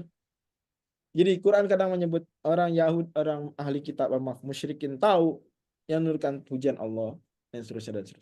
Tapi juga ada ayat yang berulang kali menegaskan bahwa mereka punya keyakinan ada sedikit kekuatan. Mereka punya kekuatan parsial. Dan itu ditegaskan Syekhul Islam Taimiyah dalam Al-Asfahaniyah. Bahwasanya orang-orang musyrikin Arab sebelum Islam mereka punya keyakinan bahwasanya berhala-berhala itu punya manfaat dan mudarat parsial. Punya tasarruf, ba'du tasarruf fil alam. Seizin Allah. Makanya mereka mengatakan mana abuduhum illa liyuqarribuna ila Allahi zulfa. Kami tidak menyembah berhala-berhala itu untuk mendekatkan diri pada Allah sedekat-dekat. dan seterusnya. Itu konsep paganisme yang sama di Mesir, di Yunani kuno sama, mereka punya konsep begitu. Muslim ketika sujud itu nggak punya konsep itu terhadap Ka'bah. Ka'bah namanya Baitullah, bukan tempat Allah tinggal. Dalam Allah ba'inu min khalqi, sepakat Ahlussunnah wal Jamaah semuanya. Athariyahnya dan yang bukan. Bahwasanya Allah sebenarnya ba'inun min khalqi. Kata Hujatul Islam Al-Ghazali, nggak apa saya kutip yang non athari. Ya, Allah Subhanahu wa taala tidak berada di alam semesta. Ya. Laisa syai'un min dzatihi fil alam wala syai'un min alam fi dzatihi. Kira-kira begitu beliau katakan di uraian akidah beliau di Ihya Ulumuddin dan beberapa literatur akidah yang beliau tulis. Itu juga makna yang disebutkan atau teks yang disebutkan juga oleh Imam Utsman Ibnu Qaid An-Najdi dalam Najatul Khalaf dan lain-lain. Semua sepakat. Imam Ahmad katakan Allah ba'inun min khalqih, tidak menyatu dengan hambanya. Jadi gimana dikatakan Allah Subhanahu wa taala Baitullah itu Allah di dalam Ka'bah? Allah zalik, apalagi ya terkungkung begitu. Kata Imam At-Tahawi, la tahwil jihatu sid kasil mubtada'at. Kalau tidak terkungkung arah yang 6 seperti halnya benda-benda. Gimana Allah terkungkung dalam Ka'bah? Allah zalik. Jadi enggak begitu konsepnya. Jadi bait milik Allah. Baitullah bait milik Allah, seperti Baitu Zaidin bait milik Zaid, walaupun Zaid nggak tinggal di situ dan nggak pernah masuk ke dalam rumah tersebut. Misal, kalau dibilang semua alam semesta milik Allah, kenapa cuma Ka'bah atau beberapa yang disebut milik Allah? Diidofahkan pada Allah. Kita bilang itu pemuliaan, idofah tasyrif. Betul, semua alam milik Allah. Tapi ketika Naqatullah, Saifullah, Nabiullah atau dan seterusnya, Baitullah itu pemuliaan. Jadi beda dengan ajaran paganisme. Kata Syekh Rashid Ridho dalam majalah Al-Manar. Syekh Rashid itu salah satu ulama yang teguh membela Islam di masa-masa awal modern, ya, atau masa-masa modern sebelum pra kontemporer dan di awal masa kontemporer, di akhir masa modern dan di awal masa kontemporer. Beliau merasakan pergantian masa tersebut ya. Dan beliau akan ada syubhat. Kaum muslimin tidak yakin bahwasanya Hajarul Aswad begitu ya Ka'bah memberikan manfaat atau mudarat. Ya. Begini.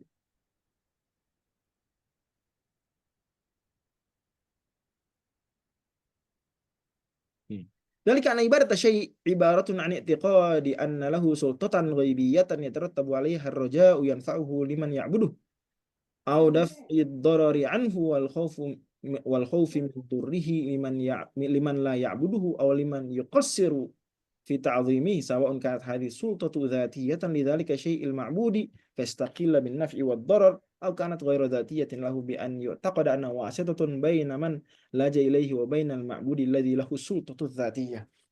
Ibadah begitu. Ibadah adalah dia mempersembahkan ketundukan yang sangat tinggi dan keyakinan bahwasanya ini punya manfaat dan mudarat.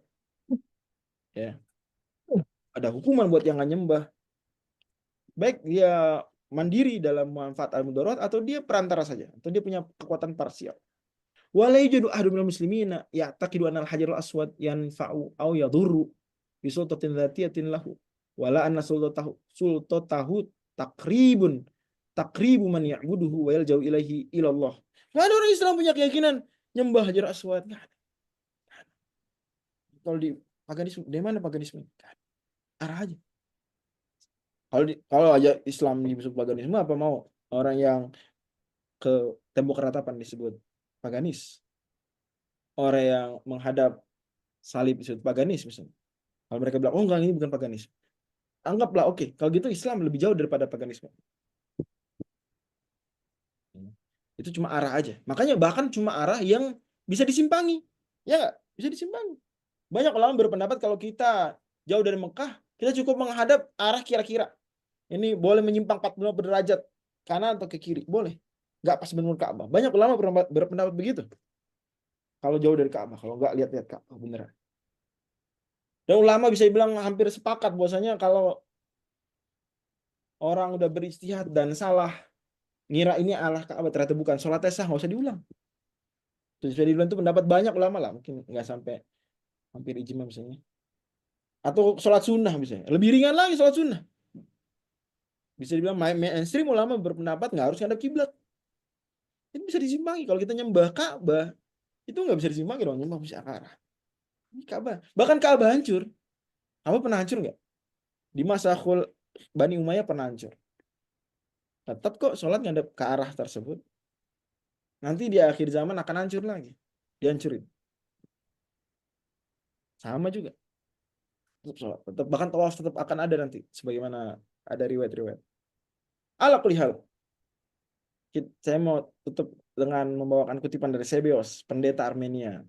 Ilmuwan, sejarawan yang sezaman kira-kira dengan Nabi Muhammad SAW. Karena beliau meninggal kira-kira tahun 660. Lumayan dekat dengan Nabi. Tahun 40 Hijriah. Rasakan juga Khulafaur Rasyidin. Dan Armenia jauh.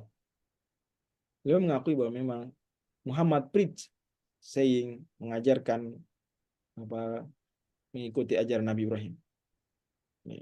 Dan mengajarkan paganisme. Dan di surat Al-Hajj sendiri menarik memang. Allah menutup surat ini dengan membawakan firman-Nya, "Huwa sammakumul muslimina min qablu wa fi hadza." Allah yang menyebut kalian sebagai orang Islam dulu, sejak dulu dan sekarang untuk menegaskan bahwasanya ajaran Islam itu bukan ajaran Nabi Muhammad aja, tapi juga ajaran para nabi sebelumnya termasuk Nabi Ibrahim alaihissalam.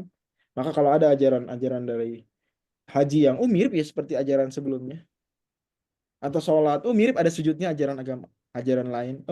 Jilbab, ada Yahudi atau niqab gitu. Nggak apa-apa. Karena Islam nggak pernah mengklaim saat ajaran tauhid pertama sepanjang sejarah manusia, nggak. Tapi adalah penyambung silsilah bangunan yang sedang dibangun oleh para nabi dari Nabi Adam sama manusia pertama. Wallahu a'lam. Itu barangkali bisa kita bahas. Mohon maaf kalau yang kurang berkenan. Kalau ada yang mau didiskusikan boleh, kalau nggak ada saya tutup. Ada Ustadz. Silakan. Itu Ustadz, bagaimana Ustadz bisa sampai kepada sumber tadi siapa Ustadz, Desa Durus siapa tuh yang Diodorus. Ya, Diodorus. Nah itu gimana Ustadz bisa kepikiran ke situ Ustadz? Apa nyari dulu sejarah yang paling tua apa gimana Ustadz? Kemudian sama ini Ustadz, pertanyaan keduanya untuk yang Al-Jawabus Shahih itu cetakan Darul Aslimah yang tadi Ustadz tampilkan ya. Bedanya sama Darul Taksil apa Ustadz? Apa bagusan mana gitu Ustadz? Oke, syukran Ustadz. Ya, untuk pertama sampai ke Diodorus Siculus itu, jadi gini, kita kalau meneliti itu kita mungkin meneliti dari hal yang biasa kita baca, pertama kita baca, yang kita ketahui awal-awal gitu ya. Nah, kalau misalnya kita soal bakah itu, value of bakah itu barangkali banyak di sini udah lama dengar kan gitu. Nanti yang bagus metodenya adalah kita nggak cuma mencukupkan baca ayat, tapi kita cari tafsirannya. Kan biasa dikritik tuh para apologet Islam, antum cuma bawain ayat doang, nggak baca tafsiran dari ahli kitab gitu. Itu mirip-mirip orang mengkritik Quran nggak baca tafsir. Saya bilang, kata siapa apologet Islam pada nggak baca? Mungkin ada yang nggak baca, dan itu kurang bagus. Tapi banyak yang baca. Termasuk Dr. Zakir Naik yang hari ini sedang di Indonesia, dan insya Allah Jumat ini saya datang. Ya, Allah jaga beliau. Itu termasuk yang serius mengkaji, nggak cuma asal comot ayat terus difahami sendiri, enggak. Adapun ada yang denial, enggak, ayatnya nggak begitu, silakan aja denial. Tapi ada ahli kitab lain yang setuju maknanya begitu memang. Ya. Jadi adanya yang, ahli kitab ini nggak bilang gitu. Nah, jadi ke tafsir. Nah, nanti tafsir tuh kita lengkapi dengan cari siapa yang udah nulis paper tentang itu. Jadi kita baca. Dan itu keunggulan kalau kita misalnya menguasai bahasa Arab, bahasa Inggris, bahasa Jerman, bisa tahu melihat bahasa Latin. Gitu itu membantu juga. Apalagi bahasa Ibrani, misalnya kalau untuk kajian lebih dalam lagi penting harus baca Ibrani. Kata Syekh Sami Amiri, mau jadi kristolog unggul nggak bisa bahasa Ibrani, nggak bisa. Nanti di situ lama-lama muncul pembahasan, ada yang mengutip Diodorus Siculus, baru di situ kita lacak bener nggak sih Diodorus bahas itu, cari beneran, cari bukunya sendiri, langsung baca Diodorus. Ada yang kadang diterjemahkan bahasa Inggris, ada yang diterjemahkan bahasa Jerman, baca. Nah, ada yang ke Latin aja, nggak apa, Latin masih setidaknya hurufnya bisa dibaca, sehingga kalau kita butuh lupa artinya, saya sendiri baca bahasa Latin cuma 1 semester sama Ustadz Samsudin Arif dan mau jaga beliau. Ya, jadi masih perlu banyak belajar. Itu kita setidaknya bisa dibaca kan tulisan Latin ya, dan kalau punya dasar grammarnya, ngerti gimana cara menerjemahkan, membantu. Lalu kalau Yunani, jujur saya kalau udah tulisan Yunani udah, aduh gimana. Ibrani juga saya belum waktunya belajar, mungkin one day. Ya. Nah, udah lama-lama jadi nemu dari satu literatur kita ke literatur lain. Biasakan seperti itu. Jangan puas. Apalagi cuma puas dari internet doang, blog gitu ya, Wikipedia jangan. Boleh membantu AI atau boleh membantu, tapi harus biasakan jangan puas di situ. Kalau peneliti jangan puas di AI. Apalagi setahu saya juga itu nggak saja jadi rujukannya. Sekedar AI, apalagi termasuk Wikipedia di UI nih, nggak boleh merujuk rujukannya Wikipedia, nggak boleh. Dari dulu tahun udah lama banget, dari maba tuh udah dikasih tahu. Gitu. Nah dari situ kita akan ketemu sampai ke paling pertama sih kita cari paling pertama gitu tentang Diodorus Herodotus gitu. Itu alhamdulillah saya udah terbantu juga dari riset-riset sebelumnya. Jadi dulu saya pernah nyari-nyari banyak hal tentang Romawi. Ya, kira-kira mungkin 10 tahun sebelumnya. Dari yang sekarang tuh alhamdulillah saya udah kenalan lah nama-nama tadi. Jadi membantu juga. Ada beberapa yang mungkin baru diketahui setahun atau 5 tahun belakangan. Kira-kira gitu Satoni ya cara masuk. Dan taufik dari Allah pada akhirnya. Laula apa namanya?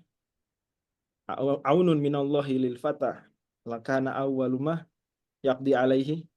Apa terusannya? Ya ayyuhal farasdak. Nasi itu Ustaz. Sudah. Yang lain ada lanjutannya enggak? Laula aunun minallahi lil fatah lakana awwalumah yaqdi alaihi. Apa Ustaz? Ijtihaduhu. Istihad. Untuk jawaban yang kedua saya belum pernah baca cetakan Darut Taksil. Ini nggak bisa bandingkan. Hanya saja Darul Asimah mudah dicari PDF-nya, legal, setahu saya dia dilegalkan nama penerbitnya. Dan juga dia cocok dengan Syamilah, jadi lebih membantu Darul Asimah. Dan bagus jelas tulisan. Saya punya cetakan lain yang bukan Darul Asimah ya mengingat kondisi ekonomi ya, menyesuaikan. Pada akhirnya kalau merasa nggak yakin dengan tahqiqan bisa cek di Darul Asimah. Itu bukan Darut Tahsil, jadi saya nggak bisa bandingkan. Wallahu alam. Ada lagi silakan yang lain. Mungkin 4 menit lagi. Tanya lagi boleh Ustaz? Silakan. Ustaz. Ini sebenarnya terkait yang waktu kemarin kajian tentang keautentikan Al-Quran dan itu Ustaz di acara dengan Ustaz Wisnu. Cuman Ana lupa nanya juga Ustaz. Kan ini Ustaz ya, kan nggak ada nuskhoh asliyah untuk Injil Ustaz. Nah itu kalau nuskhoh asliyah itu kan nggak ada, adanya kopi-kopian aja Ustaz. Yang Ustaz Wisnu bilang ada 5 ribuan gitu. Nah itu mungkin orang bisa bilang, nah bukankah 5 ribuan kopian ini bukti bahwasannya nuskhoh asli itu pernah ada gitu? Apa gimana Ustaz? Kalau pernah iya. Kan, oke. Kalau pernah doang ya, tapi mana? Kan kadang-kadang dikritik mana gitu. Terus juga pernah kapan? Jaraknya gimana? Bahasa apa? Itu semua pertanyaan. Kalau ada, makanya belum lama kan Ustaz. saya bikin pengajian kalau pertama kalau nggak salah pekan lalu atau 2 pekan lalu, Islam untuk semua mengapa bahasa Arab. Jadi antara tujuan untuk itu juga hikmahnya, untuk menjaga keaslian. Makanya sumber-sumber yang reliable hari ini dari literatur ahli kitab itu menyertakan di sampingnya itu tulisan Ibrani. Walhal sejarawan mengatakan juga bahwa aslinya Taurat bukan bertulisan Ibrani. Karena itu agak baru tulisan Ibrani, tapi hieroglif kan Nabi Musa di Mesir. Nah, itu lebih sulit lagi. Belum lagi ya teks manuskrip aslinya ya. Sulit. Maka itu sekadar kalau 5.000 berarti pernah ada. Jawabannya pernah ada ya, tapi nyambung nggak? Jaraknya berapa lama? Itu pertanyaan-pertanyaan yang sulit dijawab. Ya, jadi untuk bahasa aslinya masih diperdebatkan Ustaz ya? Yang mana Taurat? Iya, Taurat. Ibrani, cuma tulisannya apa? Apakah tulisannya tulisan Ibrani yang sekarang, Hebrew sekarang? Apa hieroglif? Okay. Baik. Dan kalau perjanjian baru Ustaz? Suryani Aramaik karena wajar kan. Alasan sejarawan bilang karena Nabi Musa waktu itu kan dari Mesir. Orang-orang Mesir pahamnya tulisan apa waktu itu? Hieroglif gitu. Anyway, terlepas dari itu dan Ustadz Wisnu bagus waktu itu paparannya, sudah komprehensif saya pikir. Sekedar ada yang berarti dulu pernah ada manuskrip asli. Ya jelas pernah ada. Orang Islam percaya bahwa Taurat itu ada yang aslinya. Ini dari Taurat yang sekarang atau Tanakh atau Perjanjian Lama itu ada yang memang Taurat Allah firmankan. Dari Injil yang sekarang ada. Jadi nggak semuanya dikatakan batil. Makanya Nabi Muhammad SAW dalam hadis riwayat Abu Daud, ketika orang Yahudi bawakan Taurat, kan kul fa'tu bit Taurati fatluha, kasus rajam. Dibawakan. Tadinya tuh Taurat ditaruh di bawah. Ini sahabat dan Nabi dan orang Yahudi duduk di lantai. Taurat taruh di lantai. Nabi kemudian mengangkat Taurat. Kemudian Taurat diapain? Ditaruh di atas. Ini by the way perjanjian lama perjanjian baru. Ditaruh di atas bantal semacam apakah ya bantal lah, bantal yang agak tinggi jadi kayak meja. Kemudian Nabi SAW bersabda, aman tu biki wabiman anzalaki. Aku beriman kepadamu hai Taurat dan kepada yang menurunkannya. Jadi Nabi memaksudkan Taurat yang asli yang di dalam buku tersebut. Dan ini penghormatan Nabi terhadap buku Taurat yang padahal udah bercampur. Ditaruh di atas bantal agar tidak lebih rendah posisinya daripada tempat duduk manusia waktu itu. Ya Quran yang semuanya firman Allah Subhanahu wa taala lebih layak untuk dihormati, itu kan salah satu faidah fikihnya. Begitu, Ustaz Tony. Jazakallah khairan Ustaz. Ya, Jazakallah khairan. mohon maaf kalau ada yang kurang berkenan, mudah-mudahan bisa menjawab ya. Kira-kira begitulah upaya yang saya lakukan untuk menjawab pertanyaan tadi, yang mungkin bisa saja Ustadz lain atau peneliti atau pakar lain menjawab dengan cara lain, tapi simpulannya adalah klaim bahwasanya haji dan umroh ritual paganis tidak benar karena setidaknya 4 poin. Poin pertama adalah karena beda ritual. Ini ada perbedaan yang sangat signifikan. 2, perbedaan konsep, ini motifnya, filosofinya berbeda. 3, karena itu pada akhirnya ritual haji yang versi jahiliyah itu ritual Nabi Ibrahim yang sudah dirusak. Maka Nabi kemudian mengembalikan sebagaimana Nabi Ibrahim dulu. Sehingga wajar akan ada yang sama dengan ritual jahiliyah. Karena jahiliyah itu kayak ngerusak doang, nambahin bid'ah. Bid'ahnya dihilangin, akarnya masih ada. Kalau sama-sama tawaf, ya tawafnya dulu Nabi Ibrahim tawaf. Sama-sama mencium Hajar Aswad, sama-sama rempar jumroh, sama-sama. Nah, justru yang tersisa tinggal yang bersihnya, dagingnya gitu, yang kotor-kotornya jahiliyahnya udah dihilangin. Sehingga kembali persis seperti Nabi Ibrahim. Ada kemiripan dengan jahiliyah, wajar, namanya kan mereka mengotori sesuatu yang bersih. Gitu ya. Konsepnya begitu. Kemudian mungkin kami nggak percaya itu. Ya udah, kita bawakan beberapa bukti tadi bahwa Mekah, di antara kritik, Mekah nggak pernah ada. Mekah itu baru ada setelah Nabi Muhammad. Bahkan Mekah itu sebenarnya itu bukan di situ, tapi di Yordania atau di tempat lain, di Irak. Ada yang bilang gitu, orientalis. Kita ada perjelas posisi Mekah, bahwa Mekah itu diakui adanya oleh sejarah-sejarah dunia di masa pra-Masehi bahkan. Ya. Kemudian Mekah ada di dalam Taurat, ya, dengan nama Faran. Hijaz disebutnya Beersheba, ya, lembah Baka, Valley of Baka di Mazmur tadi, di Zabur, jadi di Mazmur, di Psalm, dan seterusnya. Dengan kita bawakan juga penjelasan dari para non Muslim, sengaja non Muslim dibawakan supaya menjadi wasyahida syahidun min ahliha wasyahida syahidun min bani Israel ala mithlihi fa'amana wastakbartum, kira-kira gitu. Nah, kemudian pada akhirnya kita katakan juga bahwa para nabi pun, antara Nabi Ibrahim dan Nabi Muhammad SAW, ada berhaji berumrah, dan diakui oleh ahli kitab sebagiannya mengakui itu, alhamdulillah. Andai mereka mengakui, asal sumber dari Allah dan Rasulnya juga udah cukup. Dan kita udah bawakan juga beberapa hikmah adanya peninggalan-peninggalan artefak, termasuk jejak kaki Nabi Ibrahim alaihissalam di makam Ibrahim, buat menegaskan apa wallahu a'lam bishawab. Subhanakallahumma bihamdika asyhadu an la ilaha illa anta astaghfiruka wa atubu ilaik. Mudah-mudahan Allah kuatkan iman kita, berikan hidayah kepada seluruh manusia, atau berikan hidayah kepada manusia-manusia yang kita kenal dan dia kehendaki agar diberi hidayah. Ada masalah ya tentang hukum berdoa ya Allah beri hidayah pada semua manusia, itu ada pembahasan fikih. Tapi kita bilang mudah-mudahan Allah berikan hidayah buat semua warga Indonesia, dan Allah Subhanahu wa taala mempermudah juga kita untuk haji dan umroh, dan menerima haji dan umroh yang sebagian kita mungkin sudah laksanakan. Wasabil khairat, nasrullah fatun qarib wa basyirul mu'minin. Wassalamualaikum warahmatullahi wabarakatuh. Waalaikumsalam warahmatullahi wabarakatuh. Jazakumullah khairan Ustaz.